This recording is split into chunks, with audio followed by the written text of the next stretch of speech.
Is it just me? Just as I thought! I'm chosen by the gods! B to the one, to the one, to the B. Just leave the BGM to Ibuki! Obviously, by hiding the body, they tried to delay its discovery! In for a penny, in for a pound. Then what broke to make that sound? But where could they have found a light? Damn it! So that was a lie? Can't be! Is that true, Fuyuhiko? It was super dark, you know? Oh, girls, see? Could it be? Good nom-nom-nomming! Why do you doubt Hyoko? How low can you go? I've never heard of that daily routine before. We're done for! Peko killed poor Byakuya? Please, Monokuma! Practice! Nice to have met ya! Ibuki Miota! Peko finally snapped! She's such a stereotypical psychopath! Ugh! Yahoo! Ibuki Miota! Two to the one, to the one, to the B. Yoko ran away. Is it just me? Just as I thought! I'm chosen by the gods! B to the one, to the one, to the B. Just leave the BGM to Ibuki! Obviously, by hiding the body, they tried to delay its discovery! In for a penny, in for a pound. Then what broke to make that sound? But where could they have found a light? Damn it! So that was a lie? Can't be! Is that true, Fuyuhiko? It was super dark, you know? Oh, girls, see? Could it be? Good nom-nom-nomming! Why do you doubt Hyoko? How low can you go? I've never heard of that daily routine before. We're done for! Peko killed poor Byakuya? Please, Monokuma! Practice! Nice to have met ya! Ibuki Miota! Peko finally snapped! She's such a stereotypical psychopath! Ugh! Yahoo!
Yo, yo, yo, what's up, chat? How you guys doing? Welcome to the Caesar Penguin stream.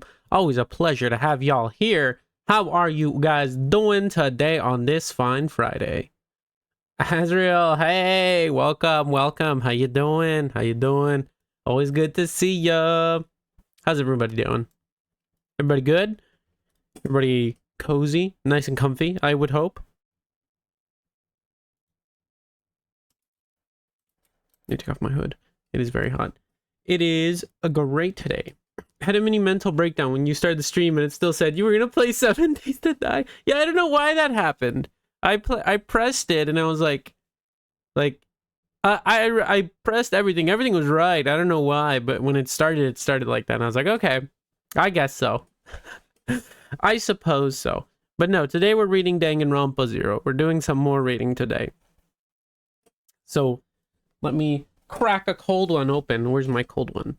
Otherwise, things are good today. That's great to hear. Things have not been going all too great for me, to be honest. If I'm honest with you guys, things have been rather shit for me today. A pretty terrible day altogether. But, oh. Okay, that didn't break. I thought that broke. But other than how bad it's been okay.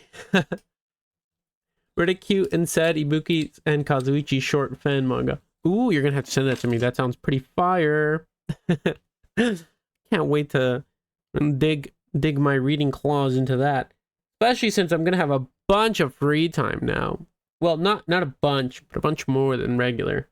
Because unfortunately, I got suspended from my job. My job as a barista, suspendo. Got a big old suspendissimo on that, which kind of sucked. I won't even lie.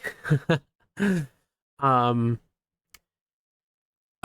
what I understand, it's I can't go back to work until they tell me to come back to work.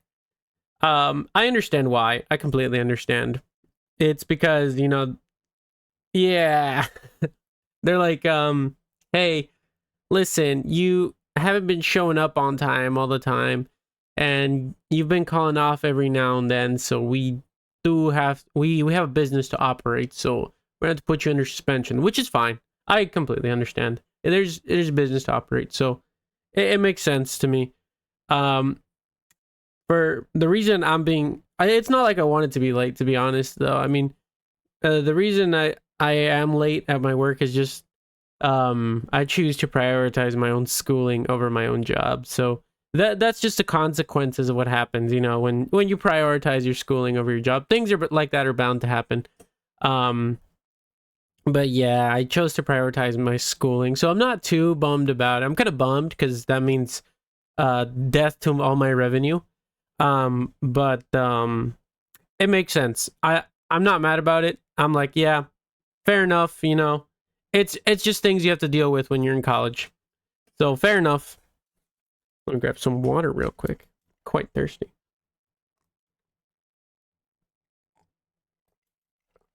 It might be best to cancel the whole giving $50 to the winner of the banner contest. It would, but I'm still gonna get my final check from the last time I worked, and I racked up a good amount from that time. So I'll still be able to give the $50. No worries. I'm not going to take that back all of a sudden just because of this. I'll still be giving the $50. I'll bounce back. Hey, Mana, how's it going? So I got suspended from my job as a barista. It's entirely my fault because, you know, I've been showing up a little late and I've been calling off some days so I could prioritize school. So, yeah, they put me on a suspension, so it's fair enough. But yeah, I am without a job at the moment, and I'm trying to find one at the moment, but we'll see. I just don't want things to get rough for you money-wise. Oh, they're gonna get rough regardless. That's just how it is with the climate of finding jobs here. So I have enough, hopefully, put away to where I can write off of that for like maybe a month or two. I'd say a month and a half. That's what I can write off with. But I'm definitely gonna be job searching at the moment. Oh, thank you, thank you, thank you, thank you, thank you. I'll do my best. I mean, it's good because I get to focus on school a bit more because school is very demanding. But it just kind of does suck because that kills my only source of revenue at the moment. So major bummer there. Major bummers there. But it's fine. You know what? We'll be fine because we still have each other. And as long as my equipment doesn't fail and die on me again, then I can still keep streaming to you guys. So fingers crossed, knock on wood, that hopefully nothing dies in the month-and-a-half job search that'll probably be going on. So here's hoping. What sucks too is I was about to start getting paid $20 an hour. So right before I got paid $20 an hour, they do this to me, and I'm like, oh damn. I mean, deserved, but damn. Would have at least loved to see some of that money. Not mad about it, just kind of bummed about it. That's all. That's just something I want to put out there. Let me grab this. Put this.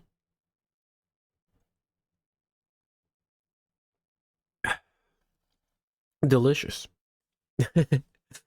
But we'll be fine. We will be fine. Anyway, I see you're here, Mana. Any word on trash yet? Or do you guys have the next couple chapters on the slides worked out?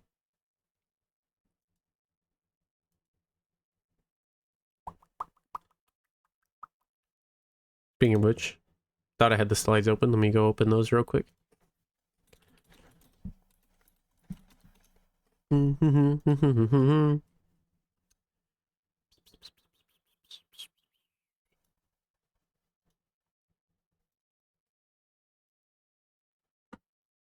Awesome. Epic. The slides are open. We were on chapter 6, right, chat? I believe so, right?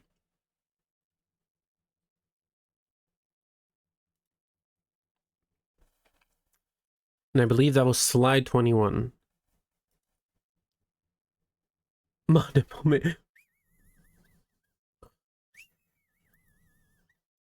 There, I did it for you since it never works on the first try. I don't get why. But it never does. None of the redeems ever work on the first try. Such a bummer. Oh man. Good impression though. Thank you.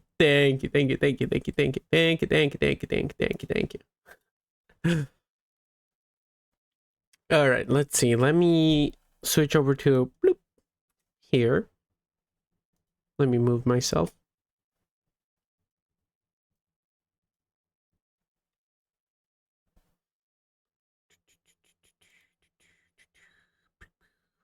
Where's the... Why is it spicy?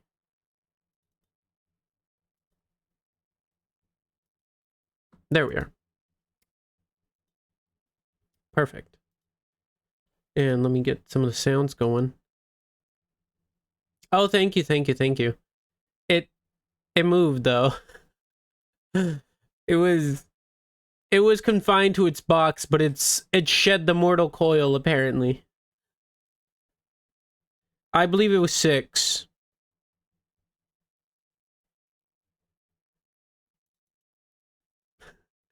It for some reason has chosen to shed the mortal coil.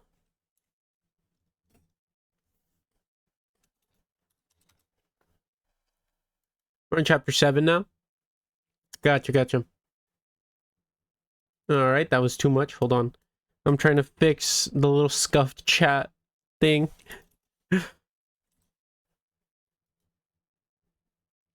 It wouldn't be a VTubing stream without a little bit of scuff. Just adds to the charm.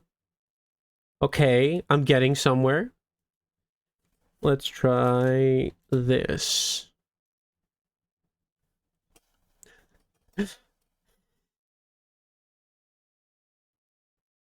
You know what? It's good enough for me. I think I've done well. That's good enough. Yeah. The scroller's there. As long as it's there. Ah, there we go. There we go. It just wasn't where it was. There we go. And you said chapter 7. Gotcha. Scrolling there now. Oh yeah, let me get the music going too.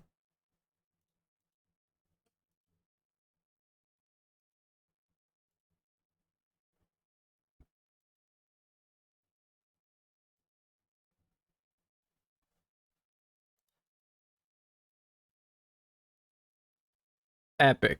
Yes. Perfect. I like that it saves right where I'm at, so I don't have to open and scroll all the way down. Okay. Me. Okay, perfect, perfect. And then the music. Music maestro, please.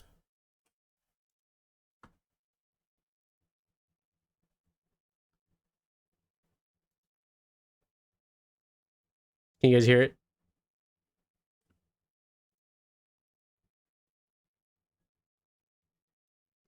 Is the music coming out clear?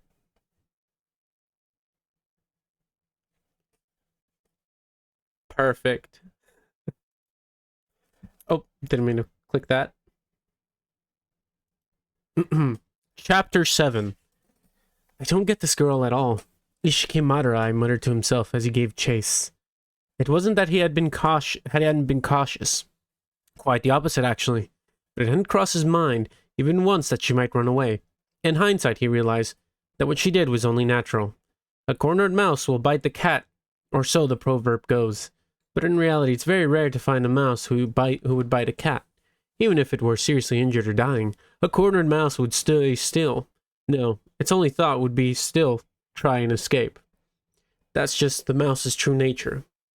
And the girl who turned heel and ran is just the same. In other words, it's her nature to run away in a time like this.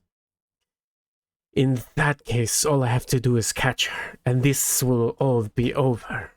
His mouth twisted in a cruel smile. Marai's face was that of a hunter chasing his prey, but his goal wasn't simple. Relentless predation.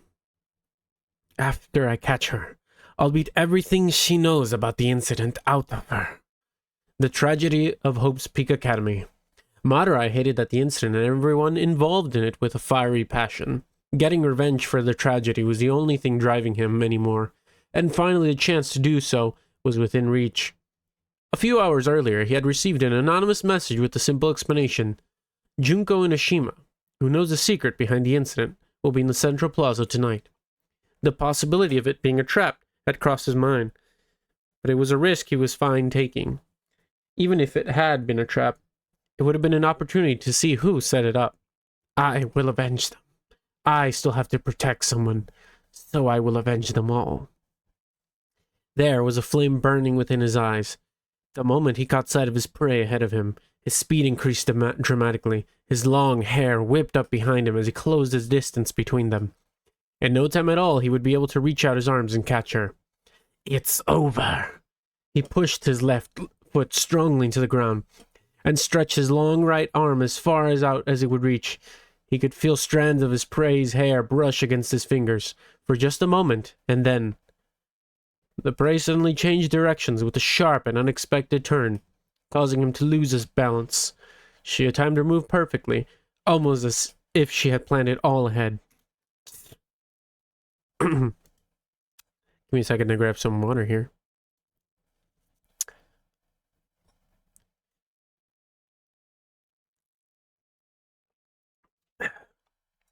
Oh, hold on. There's a chase scene going on, so let me put on appropriate chase scene music.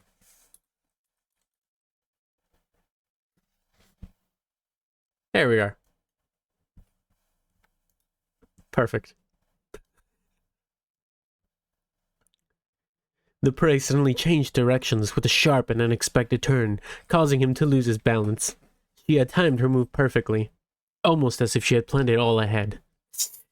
Marurai clicked his tongue, red tongue loudly, corrected his stance, and gave chase once more. However, he noticed something strange in how the girls before him was running. What the... As his prey was running, she was writing furiously in her notebook. Huh? Writing while running? That's clearly impossible, however you look at it. Marurai was bewildered. He couldn't make sense of her behavior in the least. The thought that his target would be doing anything else at this point, other than just fleeing, was beyond unexpected. Isn't she just a mouse running away from danger? Could she actually have a plan beyond escaping? But he also thought it would also be a bluff. Just like when she first ran away, he could be taking advantage of his caution and vigilance in order to widen the gap between them. It didn't matter. Whatever the reason, there was no time for hesitation. His desire to avenge those who died in the tragedy of Hope's Big Academy was too intense for him to give up now. He recklessly increased his speed, and was soon within reach of his prey once again. This time, it really is the end. He reached his right hand towards his prey's blind spot and grabbed her. No, again, all he grabbed was empty air. Once more, with timing that seemed precisely calculated, his prey suddenly and sharply changed course. Still caught in his own forward momentum, Madarai thrust his arms in front of himself in a panic as a huge tree emerged from the darkness ahead. The palm of his hands were soon met with the coarse bark of a tree as he cursed beneath his breath. What the hell is going on? Madarai kicked off the ground in anger and was soon pursuing at full speed once again. His prey slowly came within reach, and he reached out. She managed to dodge the hand and escape again. I can't catch her. Even at that realization, slowly dawned on Madarai. He couldn't explain it. She wasn't even turning her head to look at him. Her eyes were constantly on her notebook. How was she able to avoid his hands reaching at her from behind? She wasn't avoiding him clumsily. She did it with perfect timing, every time. She shouldn't have any idea of his movement. No, it wasn't even something that simple. She shouldn't have the skills capable to see behind her. It's like she knows what's going to happen in advance. You gotta be kidding me. Madarai shook off the thought from his head and accelerated to full speed again. Soon he was at his prey's defenseless back, reaching out toward the blind spot once again. The moment he was able to grab her, just as he expected, the prey dodged his hand and escaped. This time, however, Madarai anticipated and turned his body both sideways to match her movements. He extended both of his long arms and lunged towards his prey in full tackle. This time you're mine! Or so he thought. Wah! It was as if she knew he was going to anticipate her dodge. She crouched again with perfect timing and stayed low to the ground like a turtle, causing Madarai to clumsily twist his body forward as he lunged, crashed violently onto the ground. He lay on land for a short while, unable to move. He wasn't in pain necessarily, but a different kind of damage had been inflicted upon him. What the hell? At long last, he got back on his feet. He shook his long hair from his eyes and searched for his target. There she was, a silhouette of a figure running far away. Already small in the distance as he watched his prey escape, Madarai whispered to himself in incredulous tone. For God's sake, please don't tell me she has precognition. End of chapter 7. I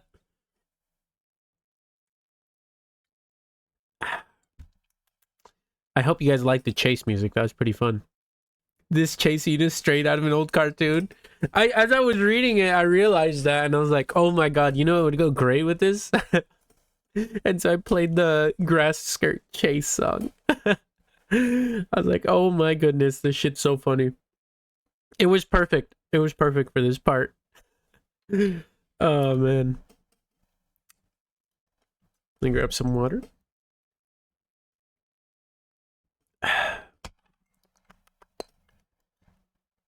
Well, let's play some more music. What is that emote? What? Oh, it's a little rat. Okay, I was like, wait, what? I was wondering. I was like, what? It looks like something. Rat spin. Yes, it's a little rat. I was trying to like figure out what it was. I couldn't really see it all too well because it's so small on my screen. But I see it now. All right. Let's see. Shuffle. Next chapter. Chapter 8. Precognition? That's probably what he was thinking. But no such thing exists, of course. It did in dreams, maybe, but no matter how much you ask for something like that in real life, you're not going to just awaken psychic powers in some critical moment. That kind of thing only happens in comic books. So it's nothing as outrageous as precognition, really. They're just predictions. I quickly analyzed his thoughts, actions, and movements. That's what my notebook taught me. My talent was, after all. the ultimate analyst. With that ability, I was able to analyze Madarai's behavioral patterns and his overall way of thinking. From there, I just predicted the moves he would take next. That's all. But even so, that kind of statistical analysis requires a very vast amount of data. Without data, I cannot predict anything at all. But that's exactly what Ryoko Tanashi's memory notebook is for. I've been extracting patterns from speeches and actions and have been exhaustively writing them down as usable data in my notebook. The battle between Madurai and Inoshima was a particularly important source of data.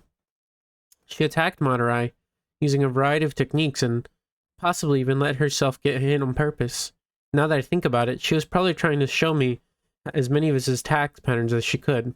I have no idea why someone like Inoshima would do something like that for me, but there's no doubt that's exactly why I was able to predict his behavior so perfectly. Even so, I couldn't possibly predict everything about him based on a few minutes worth of data. It's my only goal at the time was to predict how he was going to behave in a chase scenario, and for that, I had more than enough data. And that's how I knew the timing, angles, and techniques he was going to use to try to catch me. But my current prediction is that he isn't going to give up just yet. I'm sure he's a bit bewildered after seeing my talent in full swing like that. This is just another prediction, but I'm willing to bet that soon he'll realize the source of my newfound power was my notebook. It's likely he's going to chase me much more seriously from now on. If that's the case, there's a limit on to how long I can keep the same strategy. So what should I do? I predict the answer will probably come to me soon. I continued my mental predictions, relying on the crude map of the central plaza drawn in my notebook to guide my way soon. I passed the overgrown area with trees and came to a clearing. Just as expected, there was a small building. That was my destination. The moment I saw it, fear and bravery began to tremble inside my head. But I have no choice. I have to forget fear and anxiety. I have to do it. I have to do it if I want to meet Matsuda. I have to do it. I'm sure I can do it. By the way, that wasn't a prediction just now. It's just a moment of enthusiastic optimism. End of chapter 8. Wow, that was a really short chapter. That was a very, very short chapter.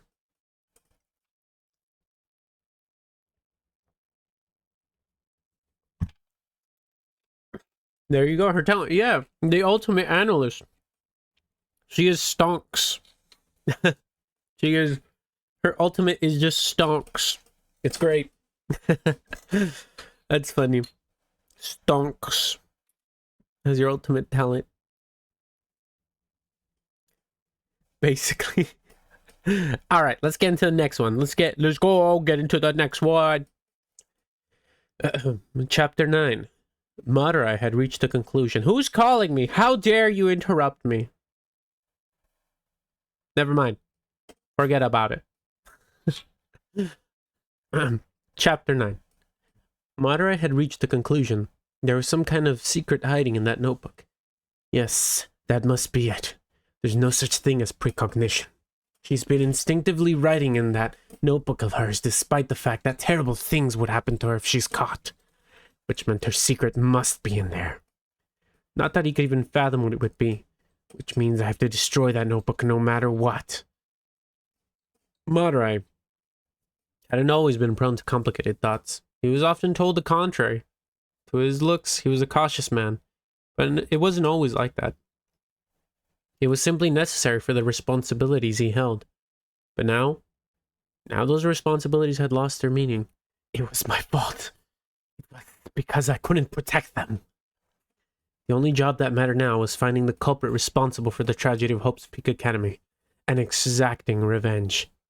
I can't afford to just stand around doing nothing. Not now. Madurai began running again. From here, his goal was simple. Catch my prey, hurt her, make her talk. His resolve renewed once more, Madurai ran with all his strength in the direction his prey had fled. He may have lost some time, but it was not yet a fatal loss. Even if she managed to escape, all he had to do was keep chasing her. As long as he didn't give up, it wouldn't be over. Catch, hurt, talk. Madurai repeated those 3 words to himself, slithering through the dark trees and underbrush like a black snake, while paying careful attention to his surroundings as he ran. He spotted a small clearing of open space nearby. He surveyed the area, finding a small prefab shed on the opposite side of the clearing.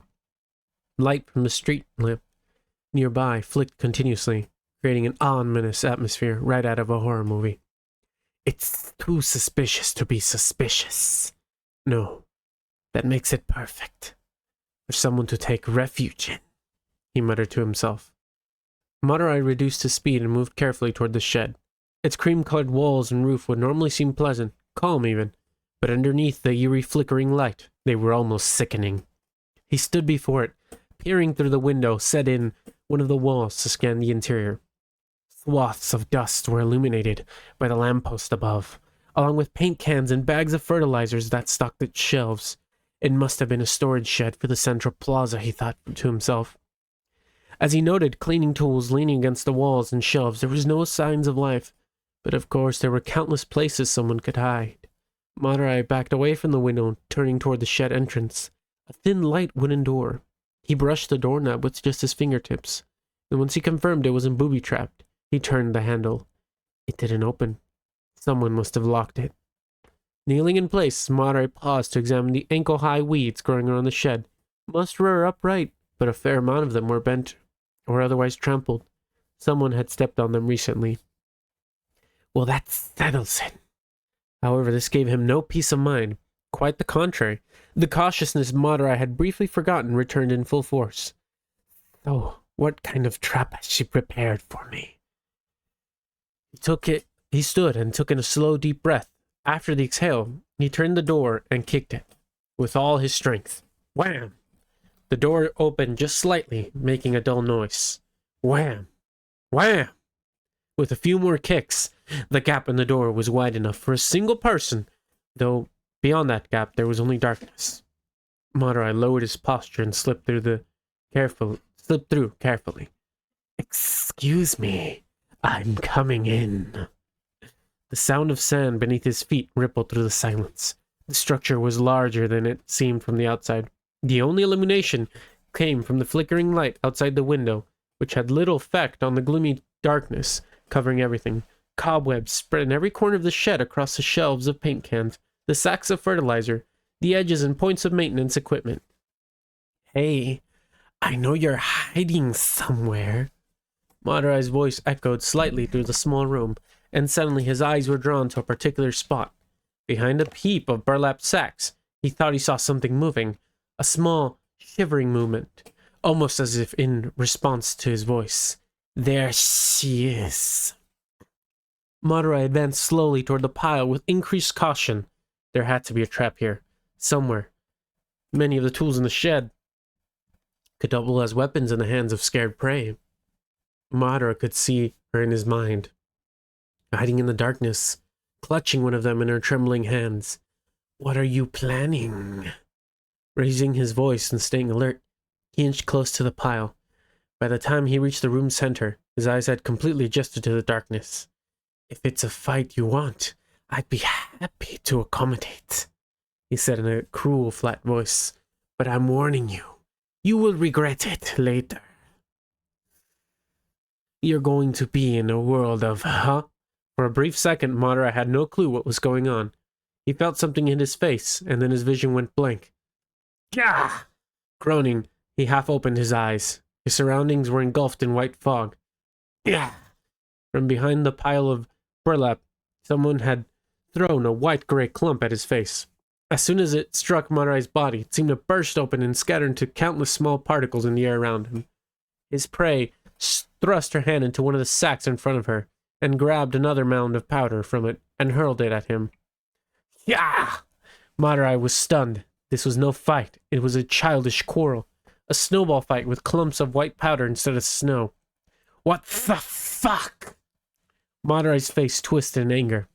That he had wasted his time on something so foolish, been so cautious of something so juvenile, it infuriated him. I've had enough. Let's just end this. The flickering light reflecting sharply in Madurai's eyes when... Do you know what a dust explosion is? The girl raised her voice at the exact moment Madurai was about to move. His momentum was cut off, and he stopped instinctively. What do you think would happen if I start a fire right now? What? Right now, there was a fine white powder floating through the entire room. The potential of danger of the situation shot through his mind. Fire spreading from one particle to the next. igniting each in a chain reaction before bringing the entire shed up in flames. If you do that, it's over for you too. I thought it was over for me no matter what I do. Upon hearing those words, Marai remembered his own words. It's impossible to predict what someone desperate will do. Marai squinted, trying to see more clearly through the powdery fog. He could see the girl's silhouette, but that was all. As the dust began to settle around him, her face was finally visible. It was completely emotionless. Unable to pierce the facade, Marai found it strangely intimidating. Who the hell are you? It was no longer the face of a frightened prey. Her eyes just stared into him, unflinching. A shiver ran down his spine. I don't think you can do it. There's nothing here you can use to start a fire. The girl stayed silent. The air around Marai became heavy in tension. His mood darkened as the intense atmosphere swelled around him. Who the hell is this girl? Marai thought for a moment that he could see his own shivering reflection in her blank eyes. Should I run or strike first? The two options fluttered in rapid succession inside his head. Then suddenly, for just a split second, his prey's eyes moved. Marai turned by reflex to the point she was looking toward to find an industrial vacuum cleaner against the wall. Right next to it was a bare electrical outlet. Vacuum, outlet, sparks. The thoughts connected in his mind, like a word association game. On instinct, Marai began to move. There was no time for hesitation, no margin for caution. He had to get there faster than she could. She took off toward the vacuum cleaner and gripped the cord in his thin hands, with all his strength, as though preparing to wield it like a whip. He yanked it toward himself, and something was not quite right. There was some resistance when he pulled. Too much resistance. That wasn't all. The girl herself didn't flinch. From the corner of his eyes, even after he had reached the vacuum cleaner, he could see her standing entirely still. In fact, he thought he saw her eyes glittering in anticipation. Oh shit!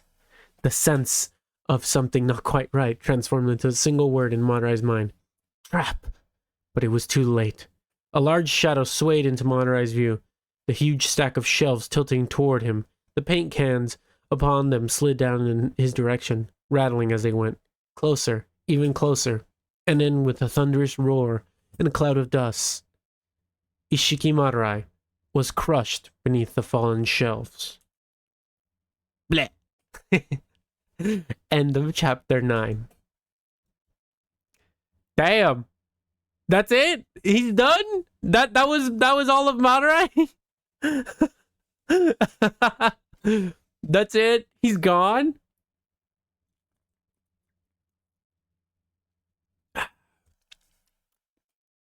I expected more from you, Madarai. You disappointed. Damn. He's just gone now. Big L. Oh man. His caution got the better of him. It sure did. It sure fucking did. Oh man, poor guy. Poor guy. Oh man.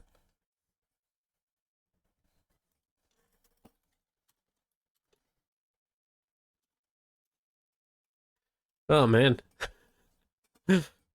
Overthinking king. Yeah. I guess it'd be that way sometimes.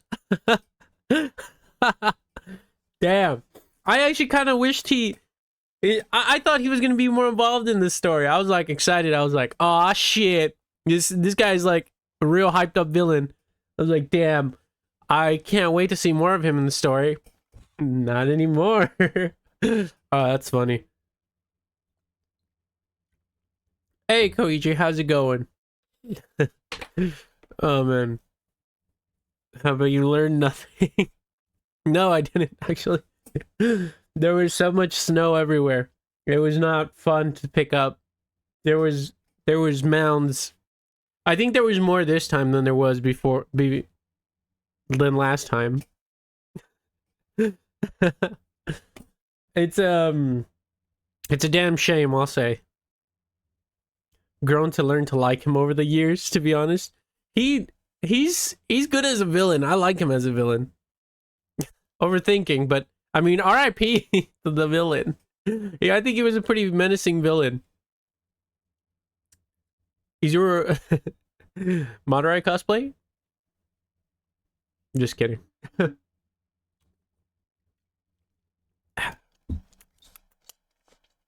is good. I'm having a wee drink. Delicious. It's just apple cider. If you did that, I would do a backflip. Maybe I'll keep it in mind. I'd like to, but I'll put him in the cos plans for sure.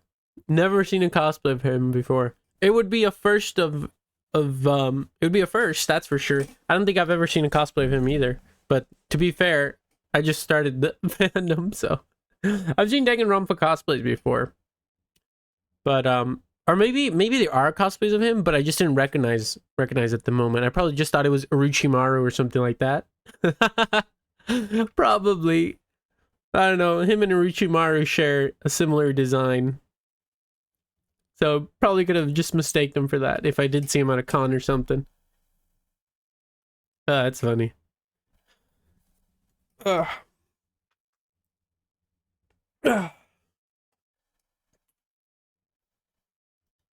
me. All right, next chapter. Chapter 10. The dust coating the room was thrown up in the air, along with a deep ground rumbling noise. The cans of paint that once lined the shelves had splattered their colorful contents all over the walls and floors, making the inside of the shed seem as though it were lifted straight out of Wonderland. I inhaled the dust, coughing heavily. Eventually my coughing eased, and I was able to breathe a sigh of relief. I had predicted that Madurai's cautious nature wouldn't let him leave the vacuum cleaner alone right after hearing about a dust explosion. It seemed I was right. I threw the shed window open, grabbed a fallen shovel, and stepped carefully toward the fallen shelves in order to check the contents of the crushed boy. I had to feign bravery while I was confronting him, but my feet were still shaking with nervousness. My hands were already dropping with sweat as I gripped the shovel. Hello? I peeked timidly through the gaps in the shelf, finding Madurai pinned between them and the floor like a strange human sandwiched. It seemed he was still unconscious, because he managed to look at me weakly. I played right into your hands. His voice sounded strained from the pressure of the shelves above him. But, why wasn't there an explosion? When the shelf fell, there should have been enough static for a spark. Ah, this is cement powder. It's not flammable, I explained, still brandishing the shovel. Cement powder? I adjusted my hold on the shovel to open my notebook with my free hand. Let's see. The necessary conditions for a dust explosion are combustible dust, oxygen, and a source of ignition. But cement powder isn't oxidized, so it doesn't burn. In other words, you can't have a dust explosion without the dust, or something like that. And you knew all that? Seems the old man in charge of the shed really loves to talk, I continued, skimming my notebook. He sometimes catches random people and makes them listen to him ramble on. Hey, don't you think it's kind of shady that he told all that to random high school girl? But I guess it ended up saving my life, so maybe I should go thank him once this is over. I flipped through my notebook some more. Anyways, it seemed this old man is really into DIY projects and loves to build things on his own. Guess that's why he stores all the cement powder in here. And you used that as a decoy. Yep, so I could get you to pull on the vacuum cleaner. I dropped my eyes to notebook again and nodded vigorously. By the way, have you heard of a movie called Home Alone? I used one of the traps from it as an inspiration. I tied the vacuum cleaner and the shelves together with a rope so that when you pull the vacuum cleaner, the shelves come down after it. Oh, that's right. I also used a cement powder to help keep the rope hidden. I used a white rope, so... That's enough, Madurai interrupted with a weak voice. So this strap was the ace up your sleeve. Not really. I mean, at the end of Home Alone, it wasn't Culkin who ultimately stopped the robbers. It was the adults who came to save them. It was the same in the second one, too. So, honestly, the ace up my sleeve would be when someone comes to save me and... Yes, I get it. Please stop. Madurai twisted his face as though my talking exhausted him. But you don't think it's Too early to celebrate your victory? Huh? His strange words caught my attention, and I couldn't help returning a question. What do you mean? I still haven't shown you my ace. Leaving only those words, Madurai finally sank into silence. Trying to question him any further brought no response. It seemed he had lost consciousness. I had the feeling something was left unfinished, but my notebook also taught me there was a chance I might get pneumocanosis if I inhaled too much dust, and so my first priority became leaving the shed. As I stepped outside, the weight was lifted from my shoulders, and I felt refreshed. Well, I guess the school security department can take care of things later. Once they apprehend that boy, I'm sure everything will settle down again. I mean, he tried to attack a young girl, so he'll probably get expelled, and that means I'll never see him again. There was a quiet choking sound, as soft as a small animal. I quickly realized it was me. My throat squeezed shut. Something rugged had closed around it, making it impossible to breathe. What's going on? Even in my choked confusion, I could see the slim black telephone pole before me. Telephone pole? I looked up even more confused and saw a pale white face atop a tall and narrow pole. It seemed to be a human face, a familiar face. There are some things even someone as forgetful as me can recognize. I mean, that face. Was that a face of the man who's supposed to be unconscious under a stack of shelves? Madurai's face? Oh, spoilers.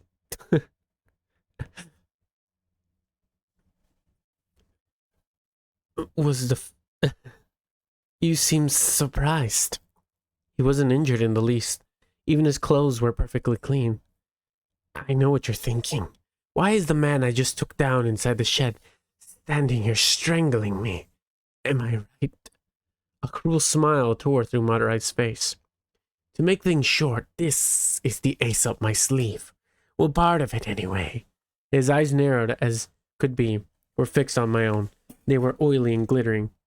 I think for now, I'll just break your arms and legs. It's going to hurt for a little while, so please endure it patiently. Although perhaps I should let you faint first. It would be a bother if you started screaming. His tone of voice was more composed than cruel. As my mind only vaguely registered his words, there was no chance to plead my life.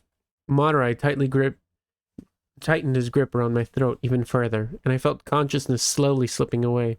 I felt emptiness as if I were beginning to vanish, while each and every sensation was eradicated from my body. I couldn't say anything more. I couldn't breathe anymore. I couldn't predict anymore. My notebook slipped from my hand to the ground. My eyes became hazy, my vision blurred in front of my eyes. Both the scenery and Madurai himself became twisted together. That's right, twisted. Madurai's body distorted into a spiraling. Ground became sky and sky became ground, with only his pale face remaining. Then it crumpled and I fell into the ground with a dull thud. I watched everything as it happened right in front of me. From within my vanishing consciousness, which flickered in and out like a candle, I couldn't tell if it was a reality or a dream, but nevertheless, I watched it. Croaking like a trampled frog, Madurai fell to the ground. Almost instantly, he leapt back up, his eyes drawn to his arms, and he stared at it transfixed. His right arm from the elbow down was unnaturally twisted like a taffy. I couldn't really say what happened. At first, he just stared at it with blank expression on his face. Then he suddenly remembered how to. He raised his voice in a terrible scream.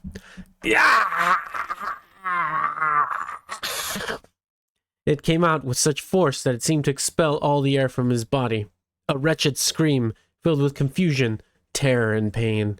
I heard that dreadful scream, but all I could do was stand there dumbfounded. Was I even standing? I wasn't sure anymore. Whether I was upright on the ground, I wasn't sure of anything. I wasn't sure if what I had heard next was a voice or something else. I may have overdone it a bit. Yes, a voice. And it was close.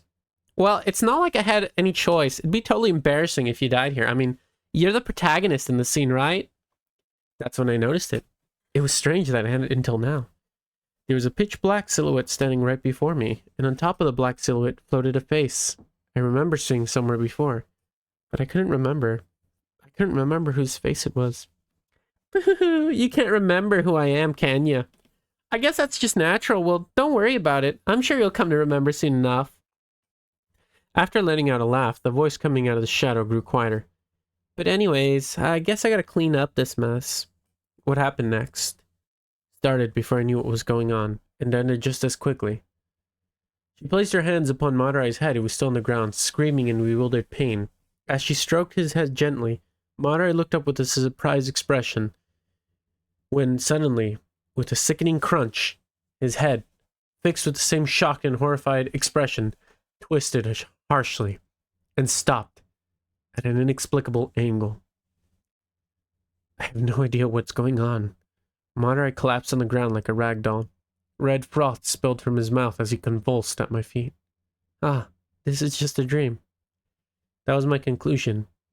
My mind reached, and I could feel my body relax at the revelation. Yes, it couldn't be anything else. The scene was so far removed from reality, it can't possibly be anything but a dream. Woo-hoo-hoo-hoo! Even that laughter echoing down deep inside my ears. It's just a dream. Suddenly the black shadow was standing right in front of me again, but this was also definitely a dream. The maybe familiar face reappeared on top of the shadow, addressing me once more. Until you can remember me properly, why don't you just call me Ultimate Despair? Yeah, I think that fits. The eyes on the face were excessively dark. In fact, they seemed more like holes than eyes. I stared at them blankly, beginning to feel as if my consciousness were being sucked up into their void. Inside the holes was a bottomless swamp full of black mud. My entire body sank deeper into it, as if I was slowly consumed. Excuse me. By something that wasn't myself. Then a voice from far away. Let's meet up again sometime, then I can kill you properly. It's a small voice coming from far away, but at the same time, it seemed as if they were being whispered into my ears. This sure is a strange dream. With the last thought, I finally became totally submerged inside the bottomless swamp, and my consciousness was completely lost. The girl tilted her head to one side. Junko tilted her head even further this time. It's great that I came back and all, but what's going on here? She swayed up from her crouched position to look at the thing in front of her. It was a dead body. A man, his neck and arm twisted at several angles. Let's see, this guy is... She raised her hand to her chin and closed her eyes tightly, posing like a great detective on the verge of a huge deduction. After a short period of indecision, Junko Nishima suddenly raised her voice in a cheer. Oh yeah, I remember. That's right. He said his name was Madarai? Aw, look. Even in death, I forgot you. I wonder if I'll end up super forgetful too. As if. Inishima's laughter echoed through the night sky, stacking upon itself as if it were several of her laughing in simultaneously chorus. But the next moment, her laughter stopped. Her face turned sullen as if she had suddenly grown bored of laughing. Huh? Anyway, where'd the other corpses disappear to? Suddenly, she was laughing again. For just moments, she seemed bored and irritable. She became jubilant, as though a switch were flipped. Well, it's not like it matters where he disappeared to, right? Boo-hoo-hoo!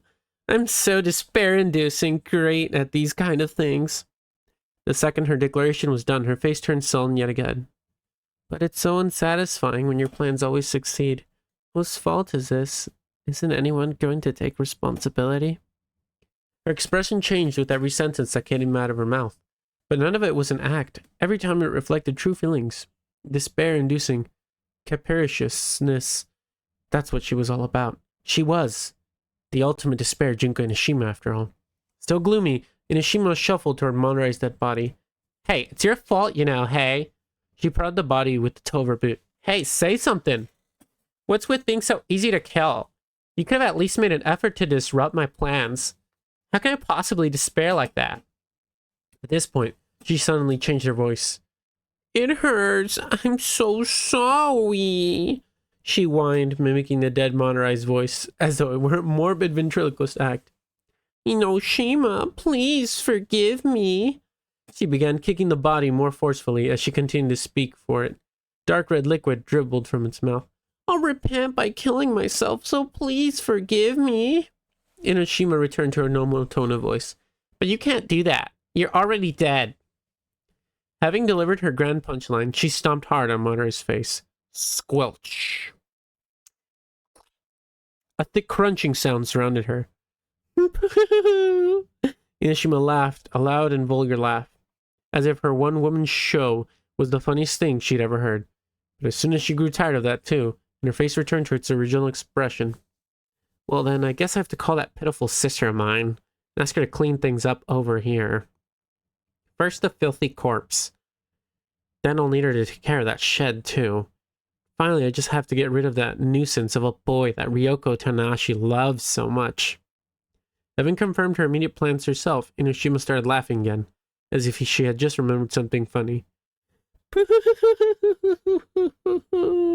She laughed vulgarly and grandiosely, facing the sky with both arms spread open. Her cruel, gruesome laughter echoed high in the night sky. There was no coherence to it, nor any necessity of sentience behind it. That was the ultimate despair. That was what the ultimate despair Junko Inoshima was all about. End of chapter 10. Damn! Gruesome, bloody gruesome. She stepped on his head. God damn, Junko.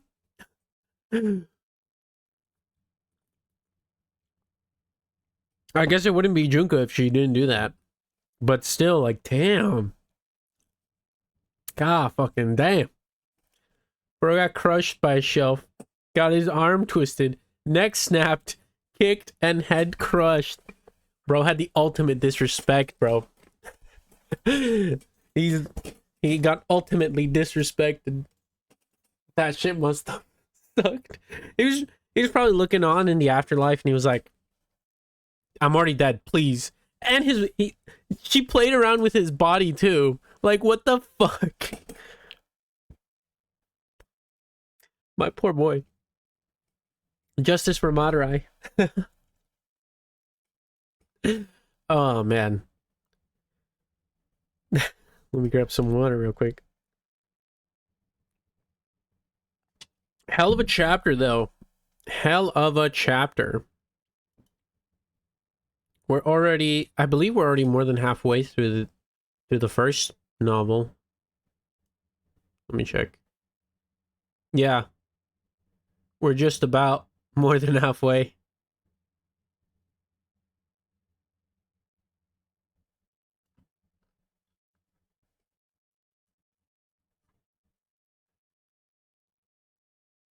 Damn.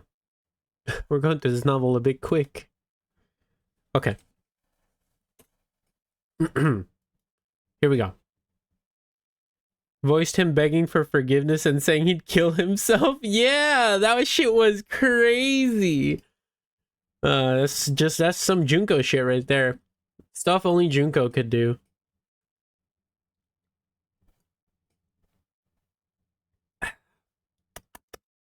Awesome. Chapter 11. When I finally opened my eyes, I saw a ceiling. It looks as though I fell asleep without realizing it. Of course, being as forgetful as I am, I never really remember falling asleep in the first place, so there was no real cause for alarm.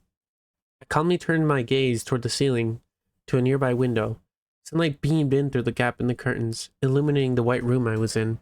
It seemed to be morning. This room, it was a room I couldn't remember, but that's the same as always, too. Anyways, my first order of business is always to calmly confirm the situation in Ryoko Tanahashi's memory notebook, and so I slowly tried to rise up from bed, only to realize that I couldn't. What's going on? My body was firmly tied to the bed with a sturdy-looking rope. It was a magnificent knot that I could only describe as craftsman-like, and it bound me so tightly I could hardly move my body at all. Even my neck was limited in its motion, which made looking around the room further impossible. Then finally I remembered how to feel scared. In other words, I went from what's going on to what's going on? What's going on? But no matter how much I struggled, all I could do was shake and rattle the bed. Not only did the diligently tied rope show no signs of becoming looser, It almost seemed to be getting tighter. Someone, I cried out, terrified. Help me! Once I started, I couldn't stop. I shouted louder and louder. Please! I screamed and screamed. Somebody! Help me! Then after my earnest calls for help had been going on for a short while, You're being too loud, dung beetle. The words were abusive, but my heart started beating even faster than it already was. Huh? Matsuda? If you want to scream, do it more quietly, dumbass. It really is you. From the moment I knew for certain the mocking voice belonged to my beloved Matsuda, my only desire was to rush and search for him. But since my head was pretty firmly tied in place, I couldn't even do that. Where are you, Matsuda? I called frantically. Where? I'm right under you. Huh? Under me? I'm under the bed you're lying on, you cheap woman. Even disregarding the crass comment, what he said was a bit strange. Why are you under the bed? So I can control my frustration and actually concentrate. Being in the midst of a bondage situation, I couldn't confirm it with my own eyes, but his voice certainly seemed to come from the other side of the bed. There was no mistaking it. He was in fact beneath me. But what would require so much concentration that you'd have to be under a bed? This situation. Could have meant anything, but regardless, I gave my support. Hey, Matsuda, something's troubling you. You can always come to me. I'll listen to your troubles any time. I think I'll take you up on that offer. Matsuda took a deep breath. Last night, I was informed that a super ugly acquaintance of mine went missing, so I had no choice but to go searching all over the place for her. But when I came back to the lab, I discovered her ugly, dirty body lying on top of the bed, on top of my bed, sleeping like a log and snoring like a chainsaw. So, do you think you can understand my frustration? That sounds like a really bad, super ugly friend you have. It's you. Oh, okay. So I've gone missing? Someone who can't even remember themselves going missing really shouldn't be allowed to act freely. I guess tying you up was a good decision. That means the person who tied me up was Matsuda. How surprising. I wouldn't have imagined he could tie such a masterful knot. This is even a little stimulating. Anyway, I'm going to keep you tied up there for a while so you can reflect on what you did. How long would you say a while is? I think until the next World Cup would be. That's too long! You don't have a choice. Anyway, I think at least for today should be good. That's still too long. People don't just tie up their lovers for a whole day. Who's my lover? I'd rather wake up as a squid tomorrow than have vermin for a girlfriend. Vermin? I couldn't find anything to say in response to his nastiness. It seemed as though Matsuda was mad. His silence afterward affirmed it. On top of the bed, I was silenced. Under the bed, Matsuda was silent. The awkward atmosphere continued for what felt like forever. After some time passed, Matsuda sighed. Honestly, you've always been that way. What are you talking about? Just remembered something like this happened before. You always know the perfect way to irritate me. Not sure if I want to hear this or not, but I'll listen, I guess. So what's happened before? Matsuda started telling the story slowly as he struggled to turn the memories into his head into words. It was just after you started elementary school. I was surprised at how old the story was. At the same time, it made me happy. And I've been together with Matsuda ever since I was little. And it meant that he remembered such an old story about me. But I don't remember it, of course. There's nothing I can do about that. You were really skilled at making sandcastles and amazed everyone when you started building these surprising large and intricate one at a public park. It was modeled after the Sagrada Familia. That's really amazing, isn't it? I mean, a tiny elementary school student deciding she wants to recreate a cathedral of all things. And on top of that, you even know how to use some advanced techniques like solidifying the sand with water. Took you an entire month to build. An entire month? The real Sagrada Familia has been under construction for 120 years, and it still isn't complete. Not too surprising, it would take that long to build a perfect replica out of sand. But it's still an entire month. I wonder what I wanted to prove back then. It's truly an amazing effort. No one could believe it was built by an elementary school student. We were getting close to completion. A bunch of people from around the neighborhood came by just to watch you work, but well, you never actually finished it. Why? You said I was really close. Matsuda answered the question in a rather flat, matter-of-fact tone. Someone destroyed it just when it was about to be completed. Destroyed it? An image suddenly appeared in my mind of a pitiful wreck of sandcastle that had been trampled upon. Why? Why would they? You have to be truly heartless person to destroy something a little girl put her heart and soul into. I was still tied into the bed, but my voice had fire raging into it. You cried a lot over it, I mean. A whole month's work gone like that. Well, of course I did. I felt intense empathy for my elementary school self. It's probably not surprising, but I was pretty pissed over it and started looking for whoever did it. But no matter how hard I looked, I couldn't find a single clue. There wasn't even supposed to be anyone at the park when the Sagrada family got destroyed, except for you. I couldn't find any other witnesses, and so my search hit a dead end. I think I got really depressed at that point. I remember sitting on a bench at the park, staring at the remains of the Sagrada family when you suddenly came running before me. What was weird, though, is that you had this huge smile when you suddenly on your face like I'd never seen before. Ah, I know. I bet I found the culprit, didn't I? No, that wasn't it. He sounded as if it would have been much better that had been the case. You came and whispered in my ear.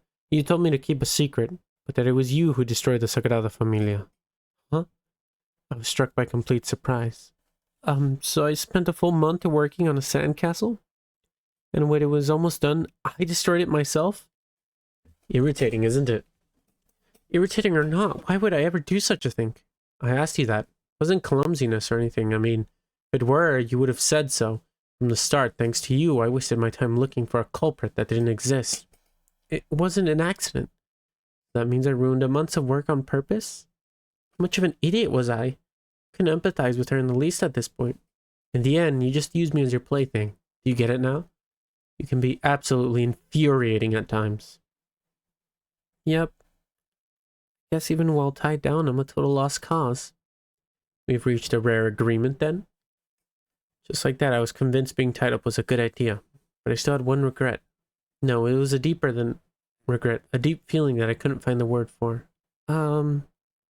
What is it? Does your stomach hurt? No, that's not it. It's just frustrating. I finally got to hear your memories of me straight from your mouth, but since I don't have my notebook, I'm gonna forget them all again. If you want your notebook, I put it beside the pillow. Really?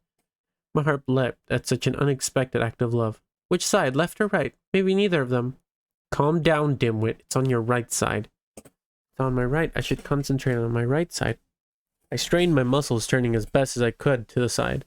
As expected, my notebook was resting there. Ah, there it is. I stretched my neck like a turtle and grabbed a corner of its pouted lips. Then, overexerting the muscles in my neck, lips, and tongue, I somehow succeeded in getting the notebook open. Opening is one thing, but how am I supposed to write anything? As I contemplated that fundamental problem, a phrase in my notebook entered my field of vision. And Junko Inoshima killed him. The letters looked like twisted hieroglyphs had been written with a very shaky hand. I couldn't understand what they said next. What's this? Junko Inoshima killed him. This about a movie or something? I heard a loud bang from beneath and felt a hard impact shake that bed. Oi, what did you just say? Matsuda's voice was suddenly rigid. Confused by the intensity of his voice, I strained once again to look at the notebook. Another sentence jumped out at me. I discovered a dead body at the Central Plaza. Dead body? It took me about 3 seconds to understand the words on the page. Then I started screaming, "A dead body?" As I tried to get up, the rope dug into my skin, causing me to yell in an entirely different manner. Ow, ow, ow, ow, ow, ow.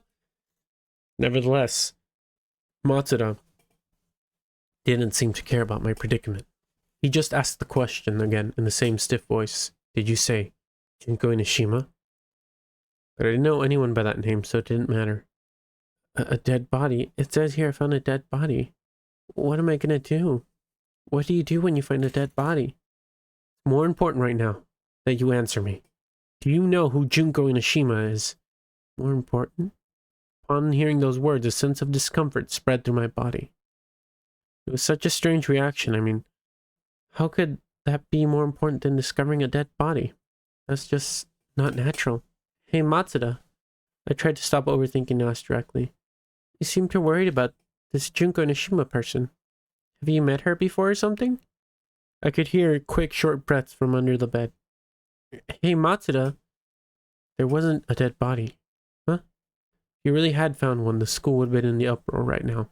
There's nothing like that going on. That's not it. About the girl, what was her name again? As I tried to skim my notebook again, it began to slip from my chest and out of reach. No matter how much I stretched my neck and tongue, I couldn't get it anymore. That's enough. I was mistaken. That girl has nothing to do with me or you. Forget about it. His words had an air of irritation about them. But if you tell me to forget it, I'll definitely start worrying more. I mean, it was written right there in my notebook, so it must definitely be something that really happened to me. It's not necessarily true. Huh? Finding a dead body, meeting a strange girl, they're most likely just stories that you made up. Things that you're just mistaking as real memories now.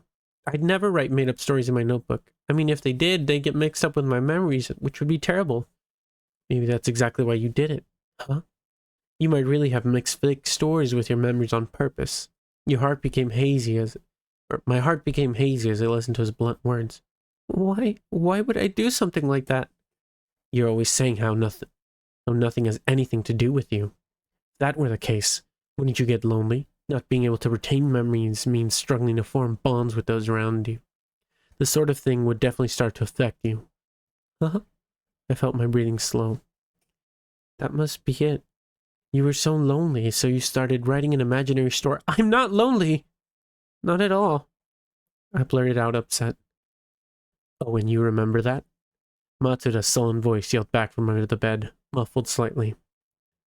That's not it at all, I cried in return. Matsuda's words were so off the mark, he didn't understand me at all. So all I could do was shout. I'm sure I told you over and over, and I bet you get tired of hearing me say it again and again. Be fine. Oh, I'm sure I've told you over and over, and I bet you're tired of hearing me say it. And I'll be fine as long as you're with me. As long as you're here, I'll never be lonely. I'll say it again and again if I have to. I shouted so hard my breathing grew uneven. My ears began to ring. It might have been unfair to use my forgetfulness to push so closer to Matsuda, but I didn't want to ever forget him. I know I'm just forgetful, so why don't you... After the echoes of my screams were gone, there was silence. Uncomfortable silence. Finally, Matsuda broke the silence with a quiet mumble. Anyway, it's a fake memory. He probably wanted to put an end to the conversation once and for all, but I couldn't accept it that easily. But if it didn't really happen, then I can't trust my own notebook anymore. And if I do that, what is there left for me to believe in? Believe in me. Huh? Believe in me and forget what's written in there. Under these normal circumstances, my heart would probably leap at those words. That was impossible right now. And in fact, my heart was beating no faster than normal. There's a conflict inside, and any pounding I might have felt was drowned out by the ringing in my ears. The two certainties in my life were clashing violently, and I was caught in the middle, as if it were a small boat caught in a storm. Ryoko Tanashi's memory notebook was the one and only trusted route to my memories. Matsuda was the one, and the only existence connecting me to the rest of the world. And I was suddenly forced to choose between them. Should I believe in myself, or should I believe in Matsuda? I finally reached a conclusion. You've always been there for me, Matsuda, so I'll let you be my memory. Matsuda stayed quiet for a while under the bed. I waited motionless and patient. I waited until he gave me an answer, then he finally did. Excuse me. Right now, that's impossible. It was the exact opposite of what I had hoped for. I was dumbfounded, and as I tried to replay, I could hardly piece together a response. You can't now, then? When could you? I don't know. You don't know? Anyway, it's impossible right now. Can't be with you constantly. There's some other things I have to do. Things he has to do. So then, that's right. You need to concentrate on your research, of course. Which means, no matter how much I choose you, you can't choose me back. All I could do was grudgingly whisper those words of resentment. No, that's not it. Seemed Matsuda was about to say something, but he held his tongue at the last minute. Sank into silence and said nothing more. I kept waiting for him to say something. Anything. If you can't do that, then at least cure me. My face grew hot, and the ceiling began to blur. Tears began streaming down my face. I'm certain my nose was running as well. But I couldn't stop the stream of emotions flowing out of me anymore. If you can't cure me, at least make me forget about you too. My voice trembled as I cried out to him. It hurts too much that you're the only thing I can remember. I'd rather not remember anything at all. The rope cut deeper into my skin as I thrashed and cried. The pain was nothing compared to the emotions I was drowning in. It's fine already. Just let me forget. Let me forget about you. There was a rustling noise from beneath the bed. Just after Matsuda rose up and stood beside me. As he looked down at my sobbing face, he didn't utter a word. Then he reached into his pocket, withdrew a few crumbled tissues, and without saying anything, gently wiped my face. I gazed at him. Almond eyes sunk in the middle of a worrying pale face. Soft black hair hanging down near the corner of his eyes, long feminine eyelashes, a pointed jaw, thin lips, slender and pale fingers. That was Matsuda. But his face looked lonely. He looked at me with lonely eyes and gently wiped tears and snot from my face. For some reason it felt scary. Regret swelled in me as my lips parted to mouth something. Matsuda. Matsuda's hand stopped moving, quietly turned aside and started walking towards his desk. Soon he disappeared from my field of vision entirely. Matsuda? I finally managed to speak again, but I have an appointment I have to go to. I could hear his voice from somewhere nearby. I've been entrusted with the treatment of a certain student. I can't postpone it. You're going? I'll be back soon. We'll continue our discussion then. Soon I could hear his footsteps walking away, and then the lonely sound of the door closing. He's gone. End of chapter 11. Damn, got some more drama going on. Oh, did I forget to click through these? I did. Oopsie. So sorry.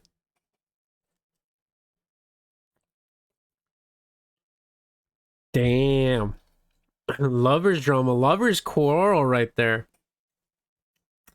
That one hurt. She's like, damn, I wish I didn't remember you. Like, please get out of my life, basically.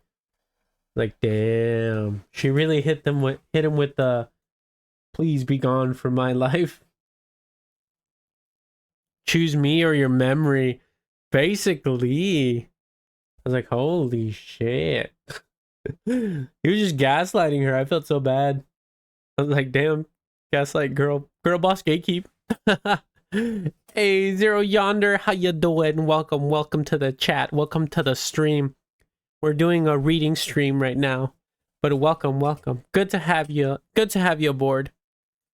Oh man, some cool stuff happening right now though. Grab some water.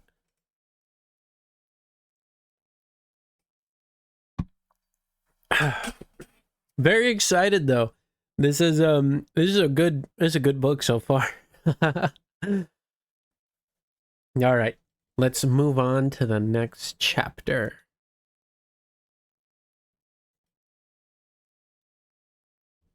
If I can pull it up. Hold on. Give me a second.